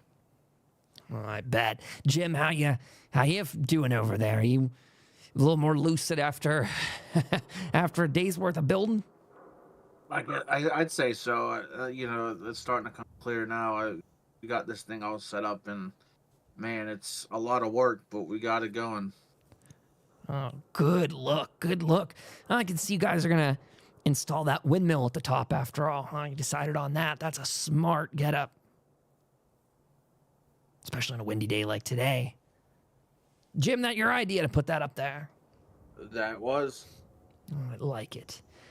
If we can get these water pumps running more often, then maybe more people can come by. Good spot. Good, we're sitting on sort of a gold mine, if you will, with all the resources. Untouched bounty over here, but you gotta first get in there and get the foundation going. This is a good step in the right direction. I'm hoping so as well. I'm hoping that, if everyone's seeing everyone out here working, helping out the town, that it might bring a little bit of morale up. Damn good work. And you, Raven, how you handling those tools? Something, I don't know if you had any experience with this, actually. You build anything out Man, I haven't worked this hard in ages. Could use some cram and nuka. Lucky for you, Terry's got some extra stockpiles in there he's passing around the town. But I'll tell you, folks, after you get rested up, maybe you all wouldn't mind skirting around the outskirts here and checking for some supplies. Hey, Sam, by the way, we got an extra bit of that signal today. It looks like you were right. We have a bit of a location popping up on the map.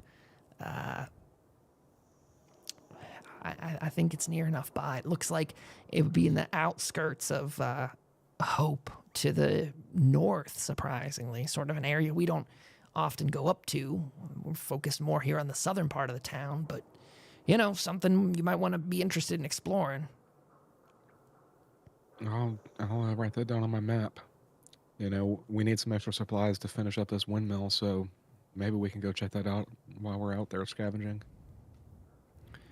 Not a bad idea. Not a bad idea. But first, Jim, you need to get some rest, man. You need to get your body functioning again.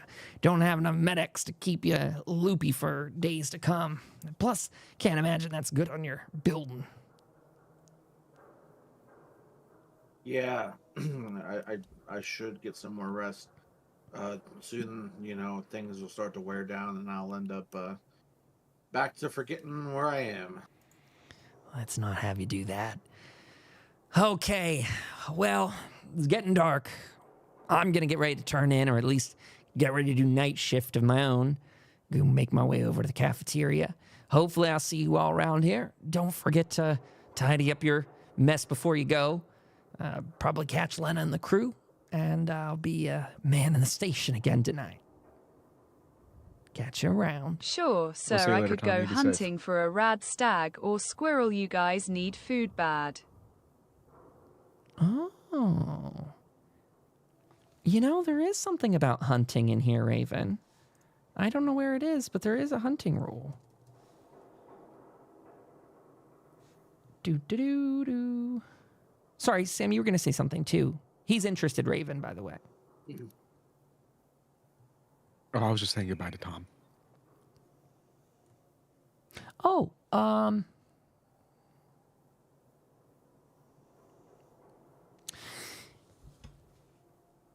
you can... I don't know if these rules at the bottom in the daily action tracker are correct or not, but I'm going to run with them. So tomorrow, Raven, because you dedicated your entire day to this, tomorrow you can do specifically a day's worth of hunting. So I guess what we should do, this is my thought, we should conclude this night in game. Jim, you can roll on getting your injuries fixed. You will be rolling, I think it's still the difficulty 3, because you did, it would be a difficulty, no, oh, let me check. Does the one extra injury add to the delay of healing is all I want to know. Because you did a 2 on the recovery scale today. So that would be light. You only did a small amount of similar activities, which is down from the 4 you had on the previous day. I don't remember. I don't think the amount of injuries, the complication range in this test increases for the injury. Nope, just a difficulty 2. Plus, you can additional injury for every 2 AP spent. The difficulty of the test based on the activities you went through. Okay, great. Got it. Good. So tonight, Jim, you will roll your endurance plus survival test. It is a difficulty 2. Jacob or someone on the team can also have considered themselves as to have worked on you and tried to heal you. So I think that means you get an extra bit thrown in there. There is a writing somewhere here about people helping you out with that. Medical attention. A character can provide medical attention for a number of patients for injuries. Okay, yeah, they can assist your endurance plus survival test. Great. Okay. Jim, why don't you go ahead and roll what you want to roll for that? I'm assuming your day is kind of coming to a close regardless. We can do more RP if you guys want to talk to more folks, but just for the rule bookkeeping, why don't you roll your endurance plus survival, Jim? If you want to spend AP, if you've got any, you might want to. This is about healing your injuries, and you got a full pool of AP, so I don't personally see why not. All right, I'll add an extra. Okay, so 1 AP out of there for 1 more die. I'll take that out of the pool right now. Oh, I did too much. Yeah, why don't you go ahead and Well, I'll re-roll that. Yeah, yeah. You can re-roll it. 3 total. Ooh, Oof. Okay. Well, you can spend AP if you want to try to... oh, I'm sorry, not AP. You can spend luck if you want to re-roll those. Otherwise, Jacob, not Tom. Jacob can roll his to try and help you with that as well. Let's give Jacob a shot. Oh no, he can't. Technically, really? because to assist you, you have to have one success of your own. Sorry. Oh. So if you want to spend a luck point and re-roll that, you should have a full table of luck. Otherwise, you can save that luck point and we can roll another day over, but your character will have the same injuries effectively. Meaning your arm is still busted and your leg is still busted. So yeah, he's gonna be pretty out of it. I'll just let it roll over. Okay. Anything else people wanted to do tonight? I don't know if you guys wanted to actually go over and chat with people at the cafeteria at all, or if you just wanted to kind of fade to black and say people go to bed and restart. It's completely up to you. I'm good to clock in for the night. Yeah, same All here. this hard work's got me tired. It's been a long day of work. You all go, grab some food where you got it. Maybe some of you decide to pop open food that you've got. I don't know if... yeah, I'll say that much. Everyone tonight, again, the food's on the town. They got you taken care of with a bit of supply. So I would say you're welcome to eat something from your own inventory, but, they can get you a canned good to make up for that. Tomorrow, though, we'll flash forward to the morning. I'm assuming you all tucked in for the night over at the dormitory that you've had before. We could get some more of these places set up as well for other people in the town. Tom probably went back to manning the radios for the night. Lena's probably, still working on some sort of project. Who knows? Maybe she's even down at the police station kind of working with the Protectrons there, making sure that they're all good and set up. Them, they like to wander the streets looking out for people. Hey, shout out to Squid in chat and to PP Jackson 69. Shoot someone with my fat boy. That's the spirit. Hey, a shout out to people if you're listening to this episode recorded or live. We have a YouTube page where we're archiving these now. They're pinned in the top of the Twitch chat. The biggest thing of all, I'd say go over to the Substack. That is the place where we archive the audio and the video episodes of these. tftfallout.com. Okay, so people are moseying back to where they are. I'm going to throw your characters back into the room here as well, just so we can all see. And I'll zoom in for the folks here. This is our players' long-awaited return to the town. So today is very much like almost a shopping episode of sorts. They're going around getting things set up. We will have an adjustment to the map next time. They've just built a trading post and a part of a windmill, a little off the side of the map here. Just, not that far off the map. Right up in this region, they're building a new building, and they were able to complete the majority of that with a full day's work over there. Unfortunately, as you all wake up today, Jim is not looking any better. His injuries seem just as bad as the day before, which really limits his combat capabilities and even his getting around town. I'll pass it all to you to decide what you'd like to do.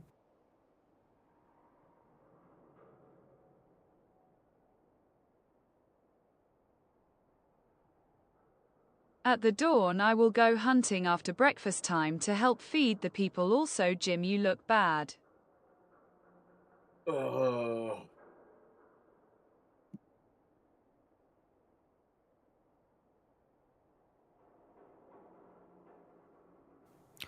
So, Raven, if you're going to go out hunting and gathering, I have a couple roles that you can do. And I guess the question is, do you want to take Sam with you today, too? There's also an option to tend crops, if you'd like. Very riveting.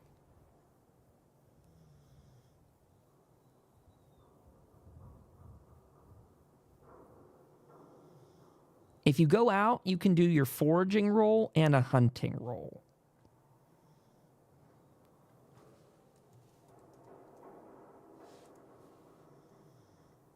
Sam, you go hunting or crop gathering with me.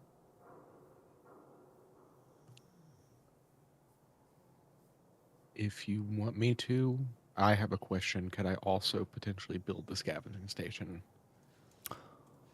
Oh, could you stay behind and do it? Yes. However, how long's the build? It was a 1-day build time with 3 people. I sort of made that personal to you guys.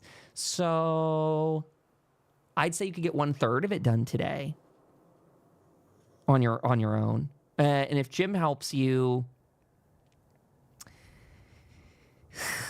I'm actually trying to make this more fun than arduous, just so you guys know. I'm trying to be semi-realistic. I don't want any of this to be punishing. But so the 1-day idea was with 3 of you. If she's going to depart and do her thing, that's great with me. You guys can split the task. I'll say if you do it by yourself, it's going to take 3 days to do. And if you do it with Jim's help, it can take 2 days to do. However, if Jim helps you out the second day in a row with a broken arm and a broken leg, his test is going to go up in difficulty to a 3. So it will go up 1. You guys have, again, a full pull AP. I want to really stress that you guys should really spend that and get healed is my recommendation. Or you'll continue to be handicapped in the sense of not being able to really fight in combat. That's my opinion. You can do what you want, but I'd spend that AP. Some of you might roll things that start burning it off, by the way, because you're at 5 out of 6 right now.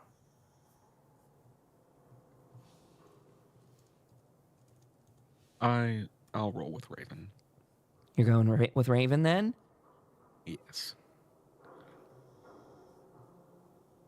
I'm just trying to find.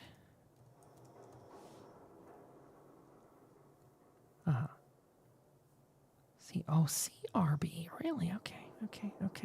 Sorry, I'm finding you prey. I'm finding food for our team. Maybe Raven and Sam, by the way, while I pull this last little bit up, maybe you guys want to narrate some of what you're doing while you get ready for the day. Is there any supplies you're taking in particular? Where would you like to go? Raven probably knows some of the wildlife in the area. So if you want to confer with her at all, I am going to have you do a perception and survival test because it sounds like you're going out hunting. I do want to emphasize the reality of the situation, that if you get a terrible complication on this test, you probably will find something that bites back, if that makes sense. That's just the risk of leaving any shelter and going out there. I'm not trying to TPK anybody, though, for the record. However, you know what you can kill effectively and what you can't. You guys have seen what you can do, and I'm sure you can guesstimate what creatures are in the Appalachian region. So, Raven, why don't you go ahead? We should try to stay with Hour of Town just to be safe, Sam. That's not a bad idea. That way we can get back quickly if something happens. Sounds quite reasonable to me. Okay, do you guys just want to jump straight to that? You're out and on your way, leaving Jim, getting him all situated for the morning. You guys grab some breakfast, not to make you replay the same scenes over and over again. So if you two are ready for it, you guys can go out and on your way. Yeah, we'll get some breakfast. I'll clean up my combat rifle. I'll use that to hunt some game today. Get all the sights ready.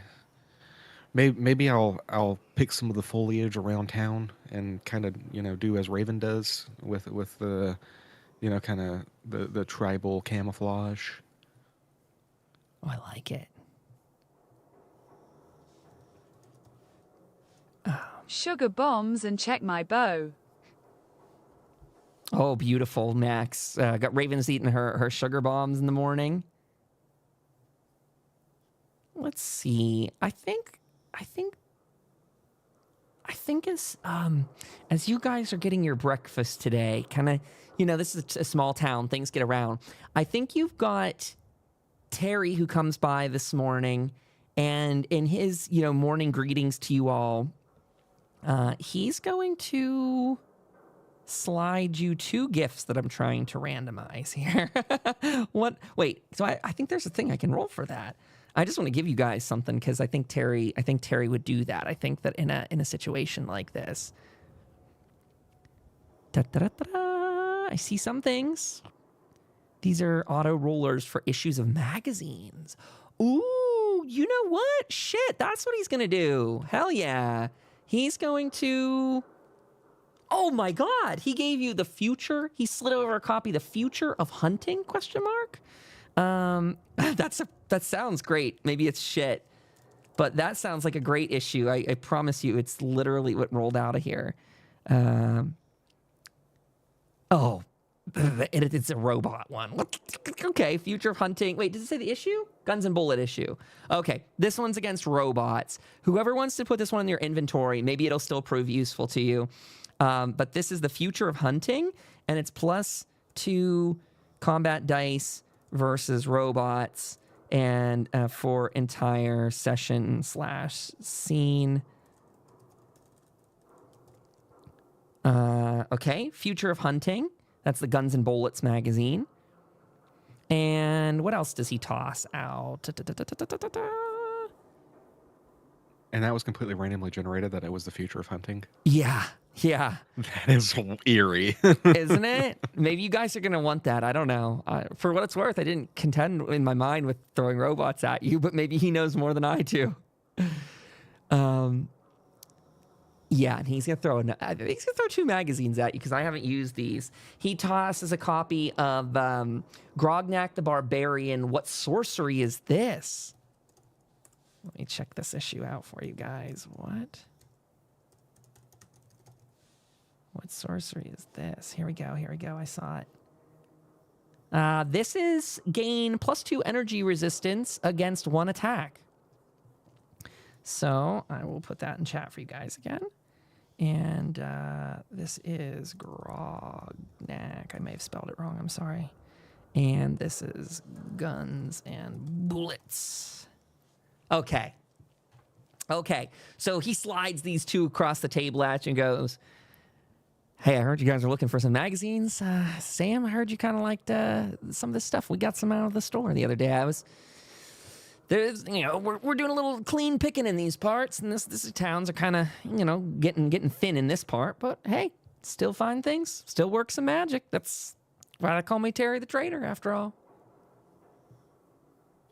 Oh, I appreciate it, Terry. These are some great issues.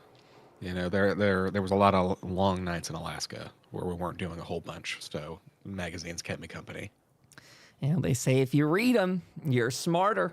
So gotta collect them all. Why not? And much obliged, buddy. Much obliged. He grabs his food for the morning and kind of heads out the door back to do the rest of his thing. So you 2 now have a magazine just for the shits and giggles of it.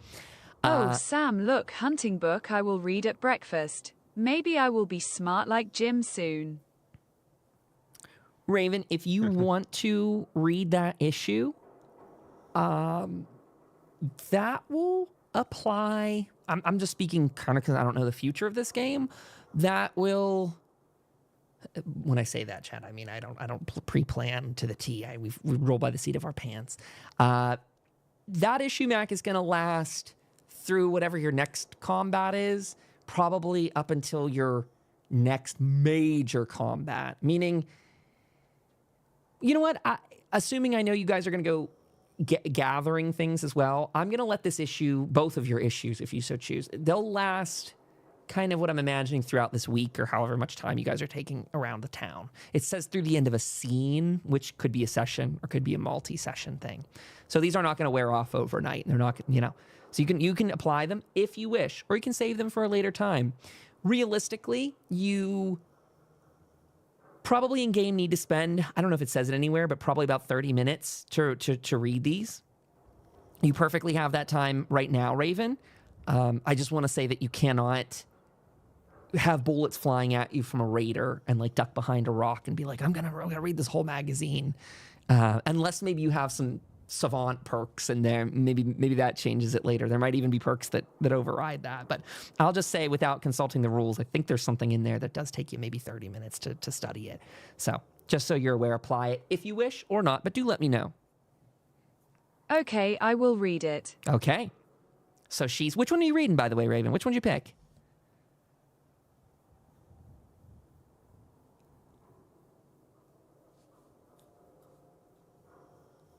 The hunting one. The hunting one. Okay. So if that's cool with you, Sam, you get the "What sorcery is this?" of Grognak. And do you want to read that now, or are you going to save that, Sam? I'll read it. I can be bait. Perfect. Great. You two flip through, reading as you eat. I'm going to say you guys have the time and the energy to get, anything else you want to have prepared now. And so we're not leaving Jim in the dark. Jim, have you decided you're staying in your bedroom there with the limited kind of TV probably on some sort of loop? Maybe you got a little, I don't even know if they have some things that you can plug in there and play. You could also go see, you could see Jacob too. That probably is not a bad idea. Maybe he can even try and do a heal on you in particular today. See if he can get you patched up any further throughout the day. And then I think there's some extra quests I had set to the side, Jim, so that you have something you can add as well while you're in town. Yes, I have a note somewhere. I remember this. It's from the Winter of Adam edition of, they're called settlement tasks. Settlement tasks. Okay, you are an intellect guy. It says science assistant. Stimpax Chem and old world technology are vital to survival in the wasteland. You spend the day assisting a local expert in replenishing their stock or working on one of their totally safe experiments. That is an option, Jim. That is completely on the table. That if you want to go see Jacob today, not only can he try and do some heals on you and get you back on your feet, but also you have the chance to kind of lend some of your intellect and medical knowledge to maybe help him work with some chemicals over there. Maybe you guys can, maybe you could fix up some stim packs that he has that are damaged and no longer, applicable. Some older stash that, they're just sort of holding on to, like, well, we're going to repair this someday, but, who has the time when you're getting eaten by mirelurks? So if you're interested in that. Also, Jim, if you want to get really creative, this is totally on the fringes of my mind. If you and Jacob want to all go and check in on the prisoner today, the person who's in the jail cell, you would be welcome to do that as well. But that, again, is a very fringe one, and we'll see where that goes. I promise nothing on that. It could be safe or unsafe. I have no idea. Do you have any preferences now, Jim, or do you want me to go back to the group and recheck in with you? Check back in. Okay. So again, you can go with Jacob, heals, and help him, or you can go and, do more with him. Sam and Raven, you two are taking off on your expedition. If there's anything else you want in town, you can go ahead and flag it for me. But Raven wants to stay about an hour within the confines of the town. So I'm flipping over to a tactical map here. Let's get you guys. There we go. Okay, so people at home can see. Woo, go the correct direction. So in my opinion, the City of Hope stretched a bit. It kind of follows the coast, the shoreline there of the river, and it's sort of perfect how this little drawing came together. That you can see that one road that leads into Hope over there. The one, let me move this chat. Okay, so I'm putting it near the C in Vault-Tec on my Pip-Boy. That you can see that line that goes right up to Hope. That's the one that goes straight into Main Street. This town was and always has been pretty off the beaten path. In fact, in my mind, there's quite a wood line there that separates the town at some point. So when I refer to the northern part of town, that's going to be everything that's snaking up the river, and the south of town's everything that snakes below the river. They've said that, you're mostly in the southern part of town now. The northern part of the town is sort of just unexplored relatively. That means there could be dangers lurking in buildings out there. Some of this is, of course, going to be theater of the mind as we go into this space. But you guys could also travel off to something else nearby. You are welcome to tell me what you want to focus on in particular for your expedition, or you're just primarily looking for game animals, foraging vegetables and fungi? Raven, maybe you could type that out in chat and let us know. And Sam, you're welcome to give advice on this, like where you want to go. I know you guys are not doing like a 12-hour trek to the radio tower, though. I understand that. But maybe you're looking for something on a road stand even, or... yeah. While she's having that, I did have a question. Please. Since the map is pulled up, whereabouts might of that call came from that Tom pointed out to me on the map? Oh, that's a good question because Kyle doesn't know. Foraging and hunting or any foodstuffs. I'll get back to that in just 1 second. Actually, Kyle's checking a map that you guys can't see yet. Somebody built a little bit of this larger map. The call comes from the other side of the Ohio Bridge. Okay, awesome. That would be...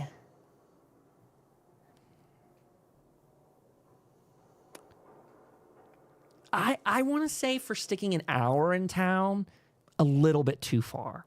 I think to get to the old bridge, I'm guessing here, so you can quote me in the future or not, maybe 4 hours at a reasonably slow pace. There's a lot of roadway there, so you could take the road. And I do want to let people know, this is for the group here, this is something we're going to talk about probably more next session, but we do have some options when it comes to traveling the roads. There's going to be sort of new ways to detect, or to, I guess, just decide how safe your journey is. There's a hurried pace, which means you make noise, you're kind of clattering, you're in a rush, and you catch a little bit more fatigue from your kind of double timing it approximately. There's a normal pace, which, is just going through any fairly standard terrain. There's a fast pace when you're on roadways, just because it's clear and open, and that's sort of what I had bopping in my mind when you guys went to the radio tower, right? Raven had a lot of really good sights over the roads, lots of clear track. And then there's one more in there too, like a slow, like a stealthy one, I think. And the expedition will take longer, but you make less sound and therefore not likely to get in any trouble. Do I have those handy? And someone might have said something there. I'm gonna look if I can find those quickly, just for the sake of shouting that out. Raven said that she wants to do foraging, hunting, or any foodstuffs. I'm curious if we can maybe scout out like a little bit of the road ahead of the Ohio Bridge, and that's where we might hunt. Like, just to get an idea of where the dangers might be leading up to that road. Yes. Okay, I love this. I'm 100% on board. I made myself a thing. So, time travel calculator. Okay. By the way, what's the lowest person's here? What's your agility? Sam, Raven, what's your agility? My agility is 8. 8? Get ready to start rolling some dice here, Raven, too. 8. Perfect. Okay, so the game says you guys travel 4.5 hours, or I'm sorry, 4.5 miles per hour. That is your approximate character speed. You're going to travel about 1 hour away. By the way, this trek, just so you have this for your notes, is going to cost you 1 hunger and 1 thirst. One direction, actually. So we're not going to charge anything for the actual combat here. If you guys decide to go 1 hour out of town and 1 hour back, approximately, it's going to be 2 hunger and 2 thirst, just so you have it for your record. And that's 1 point of fatigue. This is just, again, new system, new tool, and I can give you guys access to this if you want to see this as well. But this is another shout out to Ziggy. Also a shout out that a lot of these maps, not the one on screen, but a lot of the assets here come from Lore, a creator over on Patreon. They post a lot of great stuff, and the maps, that all the Fallout stuff that's been really specific to Hope comes from them. Fantastic. I've done the map design, but they've done the assets. Okay, so you have a little bit of an idea. You could hurry, by the way. You would go from 4.5 miles per hour to 9. So it would double your speed. So you could do 30 minutes each way. The only difference is it's going to cost you 2 more points of fatigue. I doubt you guys want to do that, but that's your choice. Oh, normal terrain. Yeah, that's fine. I think we'll take it easy. Take it easy. Okay, so 2 hunger, 2 thirst, 1 fatigue. That's for the end of the day. That'll be your end of day calculation. So you're out there going on your way, Raven. Probably leading the pack here. I'm going to have you in just a second roll to kind of get an idea of what's around you. But why don't we first just say, for 1 hour's worth of foraging. So as you're making your way there, you're sort of stopping, collecting things on the way. It's going to add a little bit of time to your trek, if that's okay. We'll say maybe it adds an extra half an hour sort of each way. Not that this is a race. You guys have plenty of time in the day. So in the midst of this, Raven's doing some picking, some foraging when she finds things. Why don't you go ahead and roll that perception and survival test for me, Raven? Difficulty of 1. You find items on this table equal to your survival score. And I think I have a tool to roll some foraged goods. Is that something you can even get here? What the frick? Give me something new. Sorry, I think you can't find this one. Out of character, out of game question. Above board. Hub flowers. Where do those grow?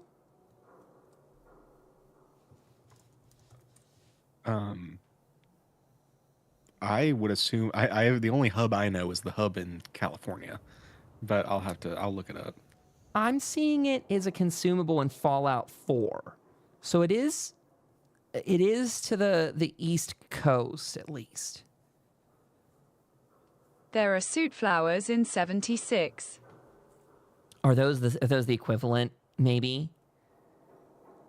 Hub flowers in the Commonwealth, a mutated species of flowering plants from before the Great War. Sizable bushes, large hanging. So what I want to do, Raven, is I want to make sure I'm giving you something that is workable, is my number one concern. It looks like hub flowers are something you can create stuff with. Psycho and Same Super thing. Chem. I think they look the same. Gotcha. Okay, that's good to know. Or maybe I should. Oh, let's see. Soot flower. I'm just checking. Sorry, everybody. They do look very much the same. What are they used for? Can you use them to create something? Where would it tell us the recipes?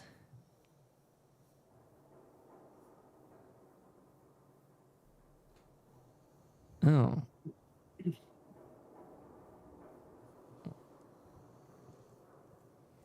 Sorry, folks at home. Soot flower recipes. This is where the rubber meets the road. Let's see what the internet says. Infused soot flower tea is something you could make with this.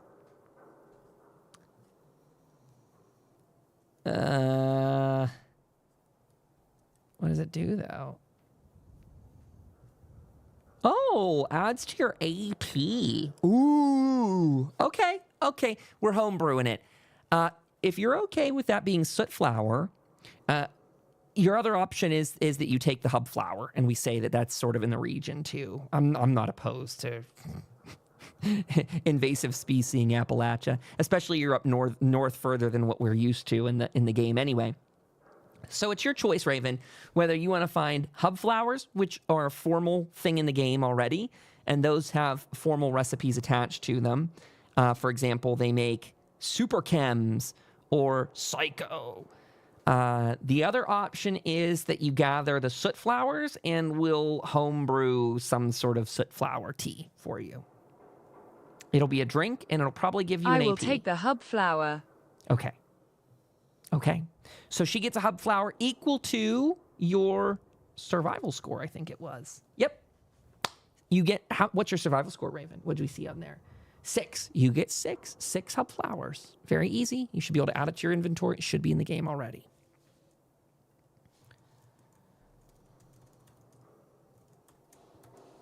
Okay. Great. So you're going through, this is on your way to, on your way from, you're gathering that. Why don't we also have you do another survival and perception for your...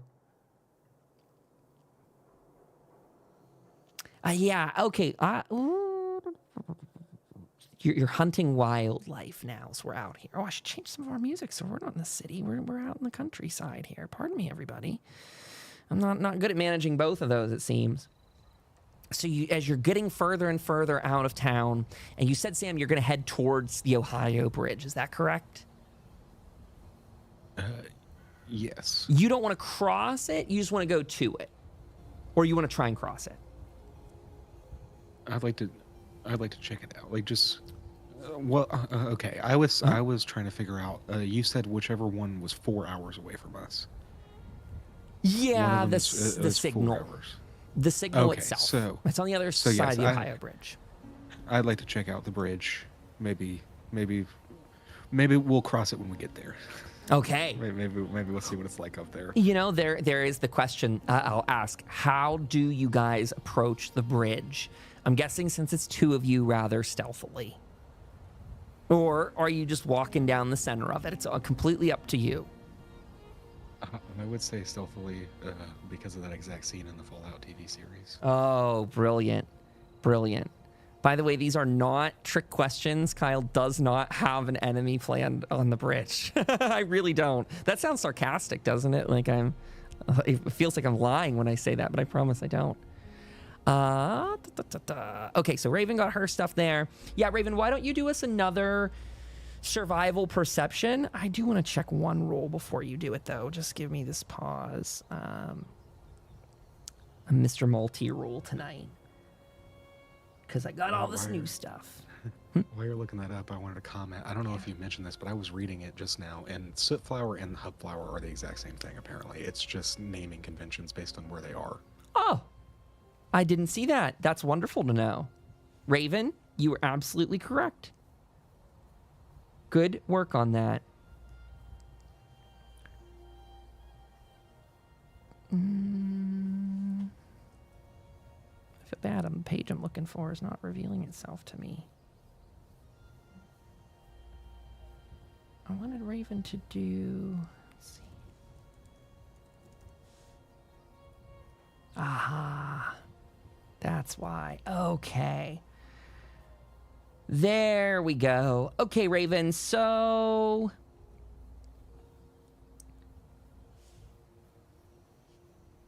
You are going to roll... By default, navigating requires... They're having you roll an endurance plus survival test. And your difficulty on this is only going to be a 1.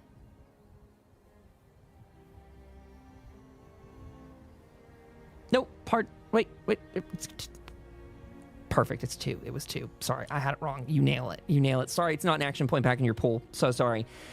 I'm just correcting myself on this. So you're going normal speed, the navigation test. A 1 would have worked. So you are on your way. We're going to say that you approach cautiously. You're going down the path here. And as you're coming to the Ohio Bridge, let's have Raven roll a single D20 now.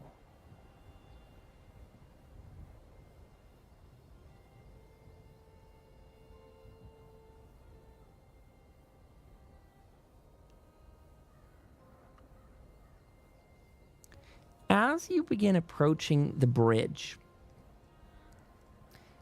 you first notice that it has taken damage.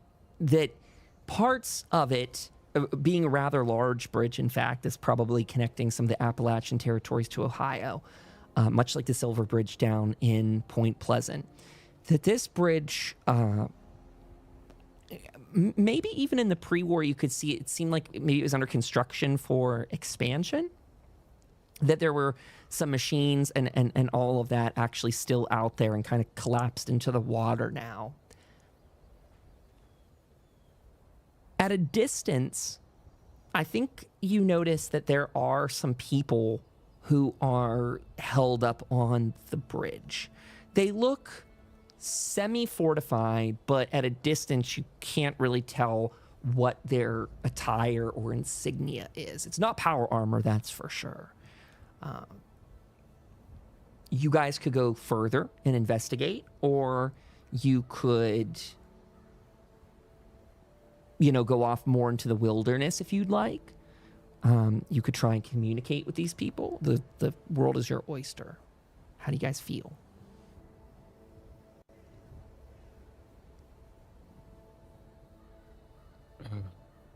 I'm torn. Sam, those look like people should talk to them. You think that we should talk to them? I'm feeling a bit anxious just because there's so few of us here. It's just us two. And we don't know how many people are on the other side. It's up to you. You probably see about 2 people from where you are. I see about 2 people, but you never know if there could be more. But if you want to check it out, I think they could be friendly. Maybe they're from a place, or maybe we can convince them to come to us, come to Hope. I say let's go for it. Okay. Maybe I was gonna say maybe Raven. Do you want to approach together, or do you maybe want to trail up a bit behind so that they don't think that we have more firepower than we do?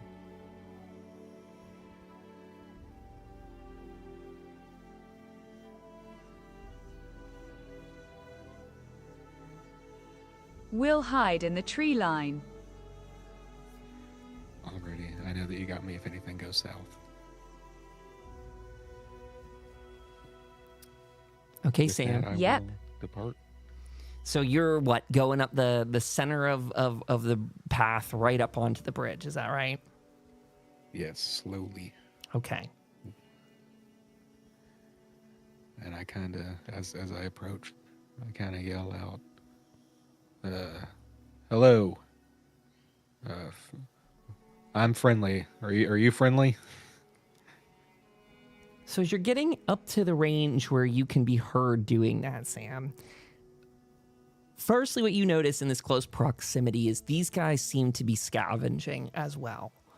They're moving apart like rubble away from like car doors and sort of popping them open, moving aside some like sheet metal that's fallen. And so when you come up and you make this, make that declaration, you do catch their attention. You notice that these people are dressed in black, sort of like robes, kind of rags, you might call them. They're not in nice shape. They're not disgusting dirty, but they're not any kind of clean. This is very tattered wasteland attire. And as one of them pops up with sort of this black cowl type hood over them, yells, "Who goes there? Friend or foe? You say friend." I'm a friend. What brings you here? My name's Sam Houston. I'm just out here kind of scavenging. Just generally checking some stuff out. I'm out here trying to look for some RadAway. Ah, the sacred meat. We understand. Do you need food, sir?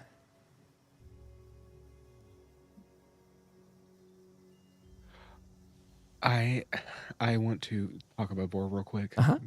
Mac, are you yelling that at me in real, like in the game, or not? Like, can that be heard aloud? Okay. I didn't know if you knew something more than I.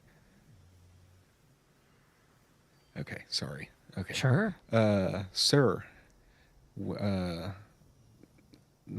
looking for a little bit of meat. Really, I'm just trying to get some food up for my local town.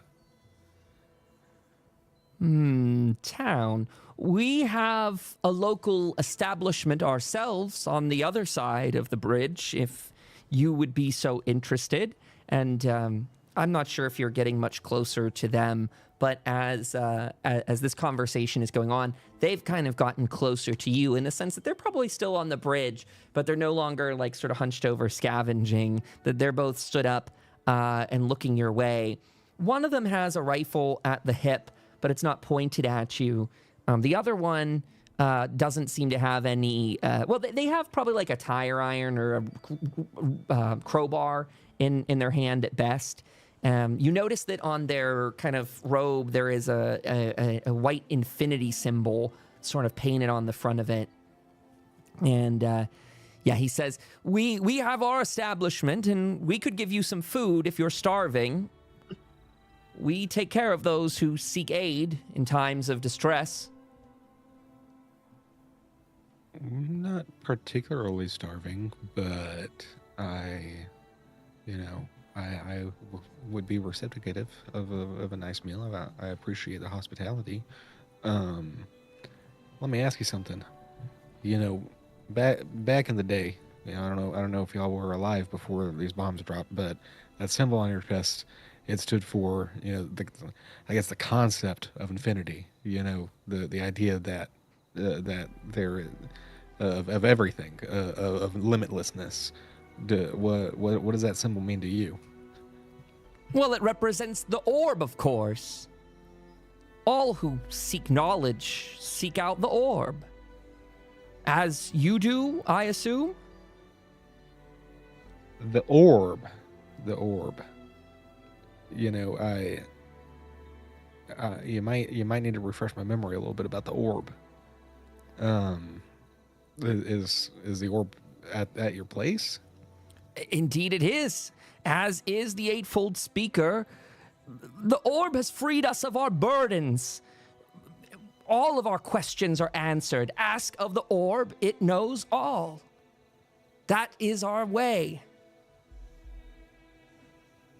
Really?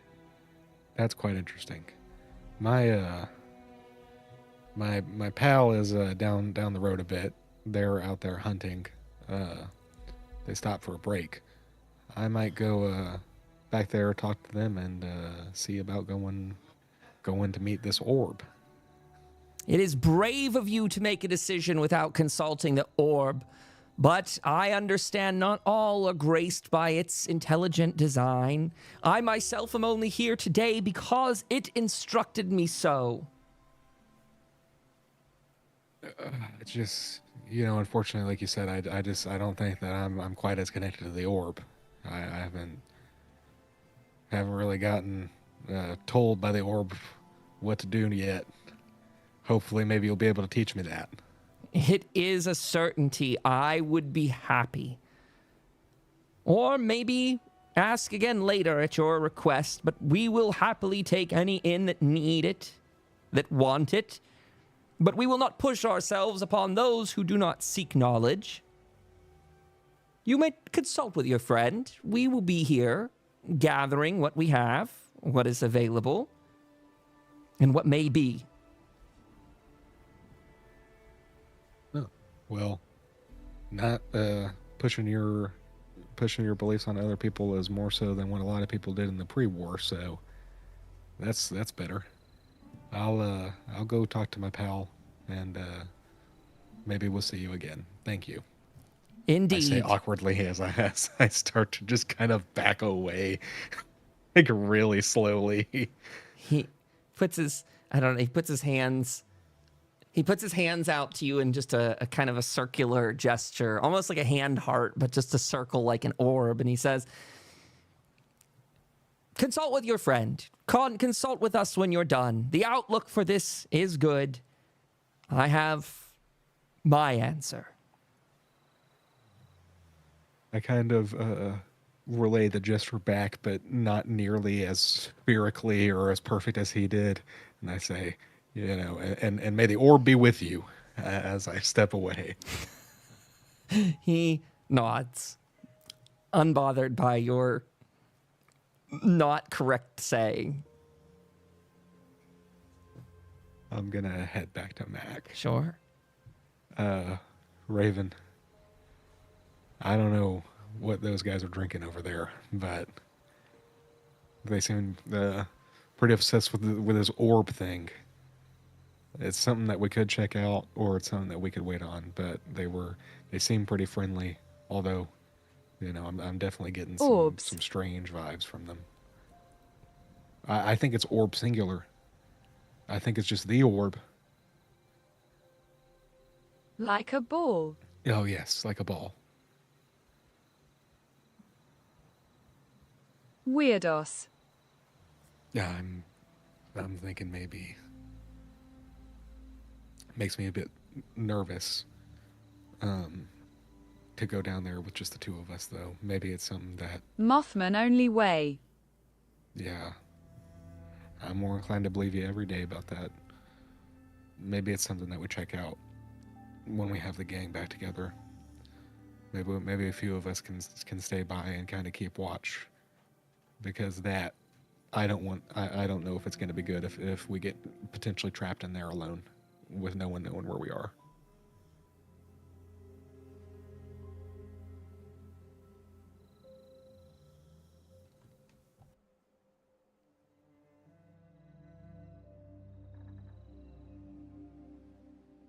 Yeah, don't want to get ball toes at us. That is true.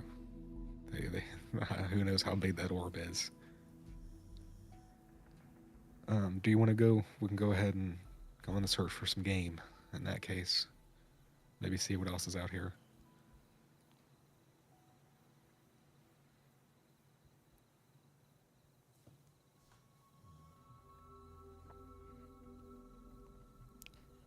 As Raven types that answer. Yes, let hunt for that rad stag. Raven, why don't you go ahead and roll 2 combat dice, and we'll kind of use that as a determination of how many rad stag you find in your first hour of hunting here. Okay, 2. Great roll. Great roll. So as you're going through, you're not new to hunting. This is a pretty common ordeal for you. Rad stags also have pretty low HP. With a this is me kind of just for the time's sake and narrative driven. I will say, why don't you both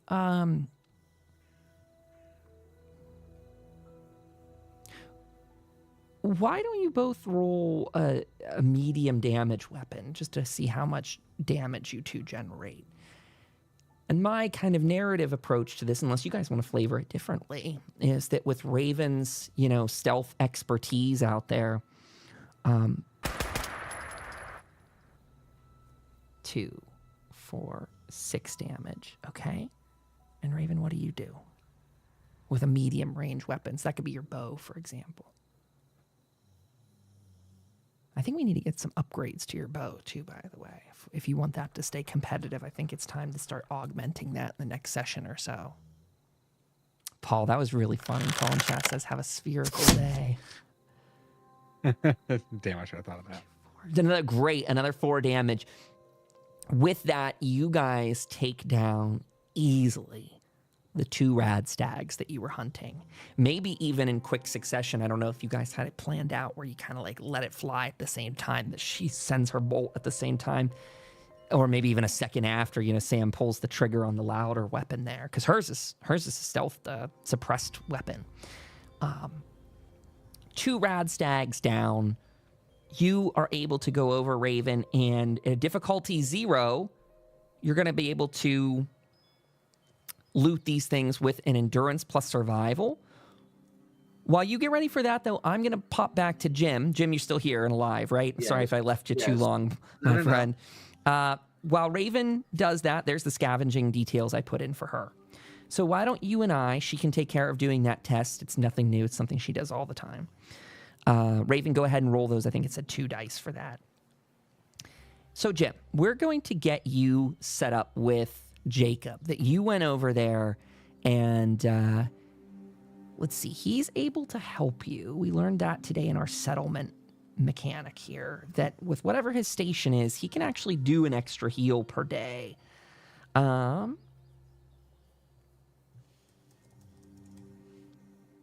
Okay, it said, the vendor performs the first aid action using a diluted stim pack for a first aid station, a stim pack for a clinic. Okay. Jim, I don't know. Do you have 60 caps at all? I do actually, yeah. So that, I'm not trying to push you that route. That's what he would usually charge for that. So I feel if you pay, he will kind of full on treat your wounds. So that is an option for 60, that will just take care of your injuries that you've got. You're welcome, of course, also just to wait the entire day, in which case he is able to assist you later. And the difficulty of your test should be 1, since you're not doing anything strenuous at all today. So just the option that he could heal you. Also, if you're interested in doing any of those other kind of explorations and mechanics, we can talk about that too. Okay. I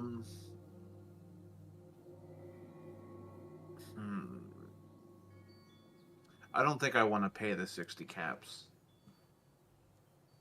Okay. Because that eats into my whole balance. I would only have like 30 or so left. Sure.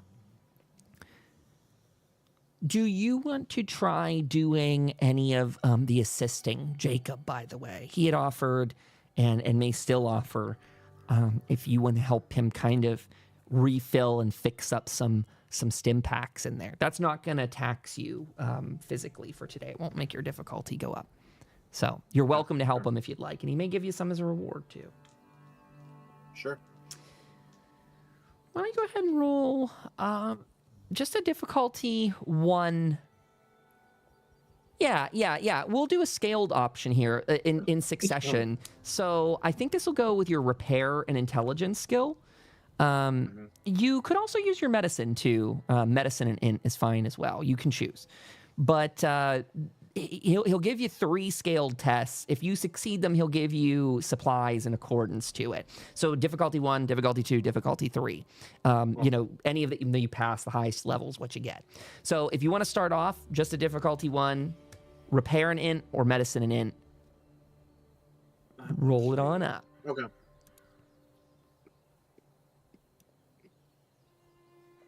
Excellent. Cleared that. Maybe you could also flavor this a little bit for us too, Jim. What sort of stuff are you choosing to work on in Jacob's shop? It doesn't have to be stim packs either. If you wanted to kind of tinker with other bits and bobs, maybe he spends his day in bed, working on something else too.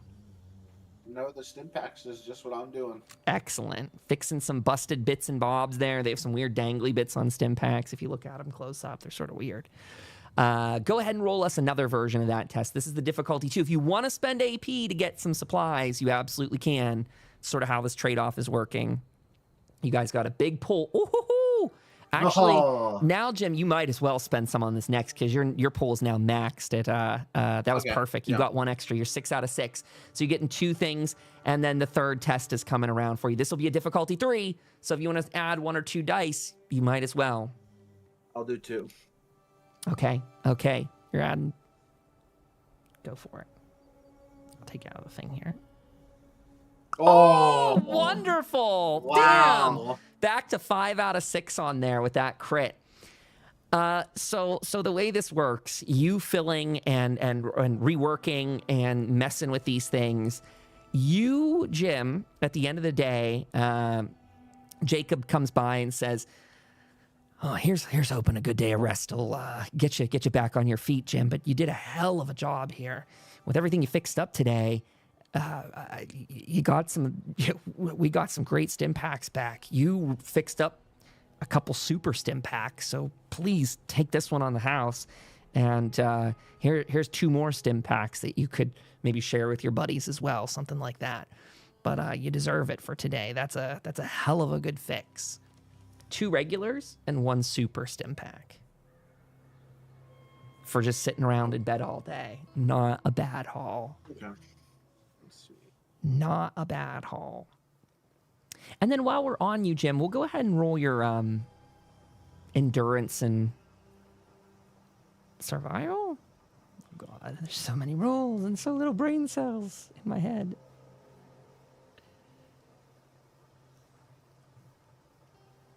Yeah, endurance and survival.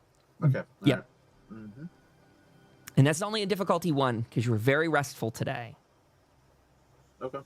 Oh, Jim! No. No. You could stun No. luck if you want and re-roll it. Yeah, he can't help because you can't help yourself. No. We're just gonna roll with it. Fair enough. It makes narrative sense. You're pretty beat up. You are broken arm, broken leg. So, as best you could, working from bed today. Hey, but still, you got a nice haul out of all of it, too. Okay, back to our friends as Jim's recovering and getting his bounty. So Raven says, 8 meat and 2 hides. Where did you get the hides and stuff from, Raven? You get 2 rad stag meat, two combat dice worth of rad stag meat. Where did you pull those hides from, out of curiosity? At the end of that message, it says if an effect is rolled, also yields a rad stag hide. Thank you. That's why I asked. I didn't think Mac made this up. I was checking my notes. I was like, where the hell is this? Where did you roll those things too? Did I see no, that's her bow attack. Did you roll the dice? Did you roll the combat dice? Maybe that's what I was looking for. Oh, maybe it didn't come through there. It says DC instead. Sorry, where are they, Raven? I see combat dice from your bow. It's not that I doubt you. I just like to double check everything so I'm learning. I see Jim. I don't see combat dice. It is a problem in that it doesn't... the notes I gave you, it translates that emoji into DC, which is incorrect. So that's a fault of the system. I apologize. What it's telling you to do is for each of those that you killed, you need to, if you haven't done so, you need to roll 4 combat dice. Yeah, yes, and repeat that, please. Do that again. Exactly that one more time. This is you skinning those. So for each, so you brought back 4 rad stag meat is what you got from those 2. Sorry about the hide. Not a part of that roll at least. But you did it. That was great. That's exactly what we needed.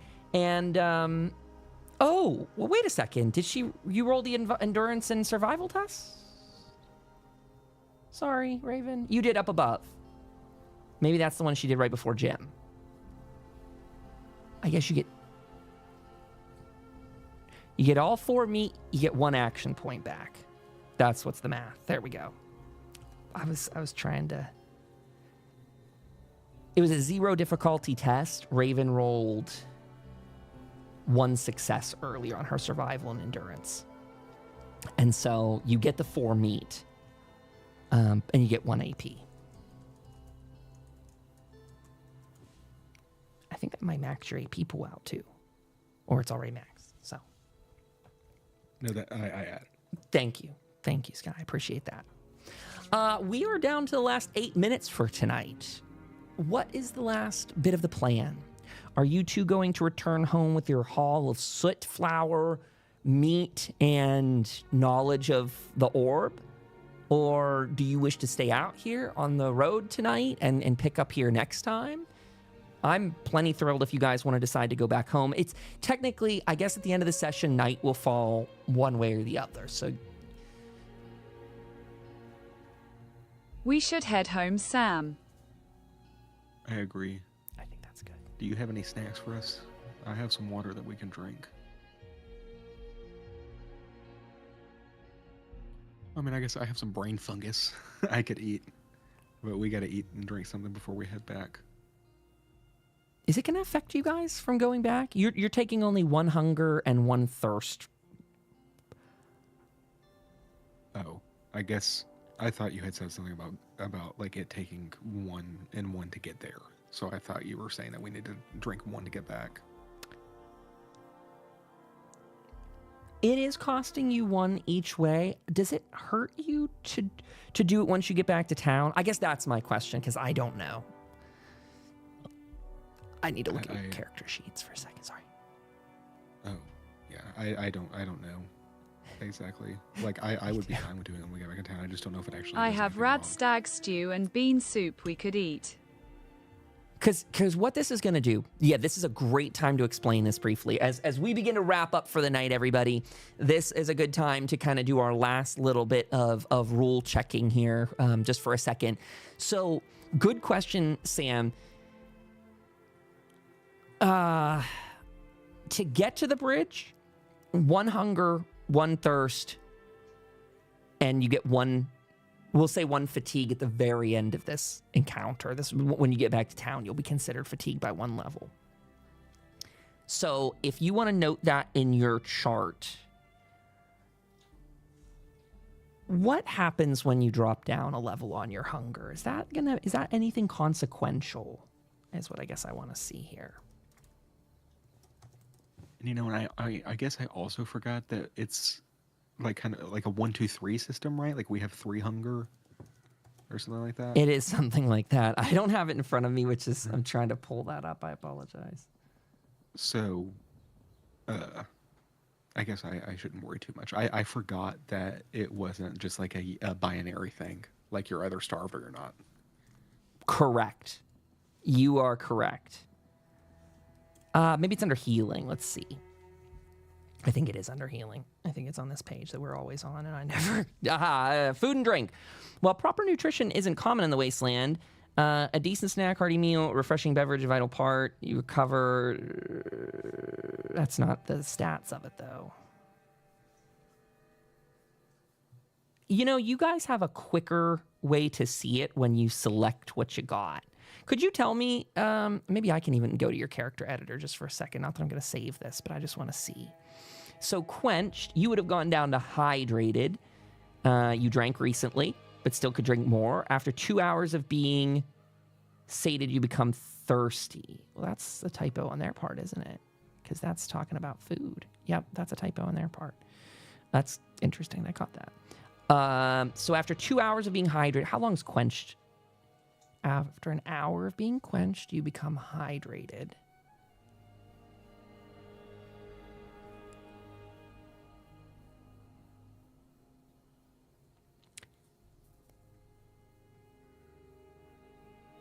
I think the math that I would do for this, Sam, Sky, to keep it simple, is when you get back to town, you would count as thirsty with 1 fatigue, and your hunger, you would be peckish, is my understanding of this for simplicity's sake, plus 1 fatigue. I'm going to send you a picture. I'm tracking with this now because there's like that drop down menu. Honestly, I have never actually looked at this page very much. No, totally. I get that. I'm kind of ignoring like the like there's time associated with it, but I'm simply using this tracker and like averaging it in the middle. That the tracker was like, well, you're going to go in that direction. It's going to be, you're going to collect... I actually think I might be hitting this a little bit harder than it should be. Like, I think I may need to work on my use of this travel time calculator. Because if there's anything, it's me hitting you a little bit too much with it. But you're going to go back and get some free food and drink anyway. So with that being said, just for our own, like, mentally getting prepared for it, you'd return home peckish, thirsty, with 1 point of fatigue. And in the next session... We'll go over fatigue a little bit more because that's a little bit of a newer system, and I don't know how much we'll end up using it. I don't want any of this to be miserable or, kind of like aggressive in any way. That's not at all the goal. And I don't know that I have fatigue so well uploaded in here. A lot of notes, a lot of things. But I had a hell of a time in tonight's session. I really had a good time with this. And I'm really excited that you found the people of the orb over there.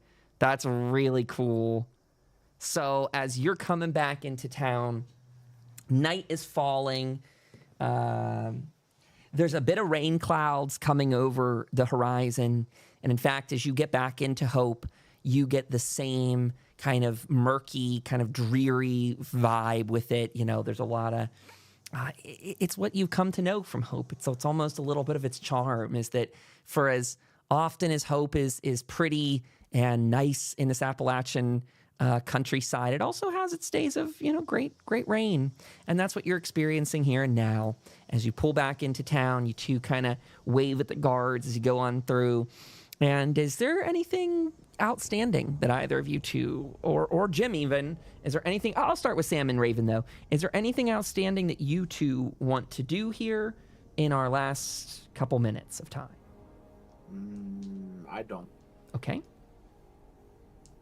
I will just quickly tell Tom to make sure that old Rusty gets a message that trading post is done. He says back to you, yeah, Sam, hey, I actually, if you want to get on the phone with Rusty, we give him a ring tomorrow. Today I was a little too caught up with chatter, but yeah, we will definitely... I tried to send out a message to him earlier. Maybe we'll check in. He catches you outside of the robot place and says, well, yeah, we'll touch base with Alfred next time, see if... tomorrow he can chat with us. Maybe he heard back from Rusty already. Alrighty, awesome. With that being said, your timer will have already started for that. Tom's just basically saying he sent Rusty he sent a communication. Doesn't know if he got it or not, but Alfred's over there and he can rebroadcast things like that. Anything else, Wastelanders? I think I will tuck myself into bed. Very good. Very good. Can I maybe leave myself? Yeah, Raven, go ahead. Bed is calling me. Okay. Well, everybody, that brings us to a nice conclusion of tonight's episode of Tales from Tomorrow. This was a really great experience for me. I really enjoyed it. We added a lot of new rules tonight. And I hope none of that felt confusing or overly, complicated for people. That's the whole point of this long tutorial and play style here is for everyone to have fun. And I have a hell of a time with these great encounters. I really like that you guys are making me make things up on the fly, which is good. I personally really enjoy that. So the spontaneity is always welcome because I would rather... I'm absolutely the GM. They would rather you surprise me with a plan. I will never be offended by you going against the grain, so to speak. Some GMs out there, dungeon masters and the rest, they have a novel written and they don't really even want people to play their game. They just want actors to act out their fantasy. And that is not this game at all for me. I love the Fallout universe, and I'm just glad to have great comrades who are having as much fun partaking in it as I am. This world is theirs to edit. I don't care what they do with any of the towns personally. I mean, you guys could level a town and build an emerald city on top of it if you want. You know, you can do whatever your heart desires, open up trade companies, join the Enclave, join whatever, or you can do whatever your mind tells you. So this has just absolutely been a blast. Let's go ahead and wrap it up for the night. Say our goodbyes to the chat and tell everyone you can go subscribe over on YouTube. Please do. If you're watching on YouTube, give it a thumbs up. Leave a comment below. Get us that engagement, please. If you're listening to this on a podcast player like Spotify, iTunes, or the others, give it a thumbs up on those. Give it a 5-star rating. Give it a comment. All of that helps. Share it with friends. Word of mouth is still the most powerful thing in the world for getting people engaged with this content. And for as tough as the world is outside, I can tell a lot of people are looking for an escape. And this is a nice 3.5 hours of escape every Sunday. You can go catch it again on all these, archive syndicated sites and go catch up. I love watching people's D&D games and backgrounds and stuff. I consume a hell of a lot of it. So yeah, it's my comfort food, and I hope this can serve other people as comfort food. So big thank you to Sky, to DK, and to Mac Raven for joining us tonight. I really appreciate your time. And to everyone at home, I hope you stay super, super safe out there. We're going to roll the intro as we go out the door here. Good night, goodbye, good luck.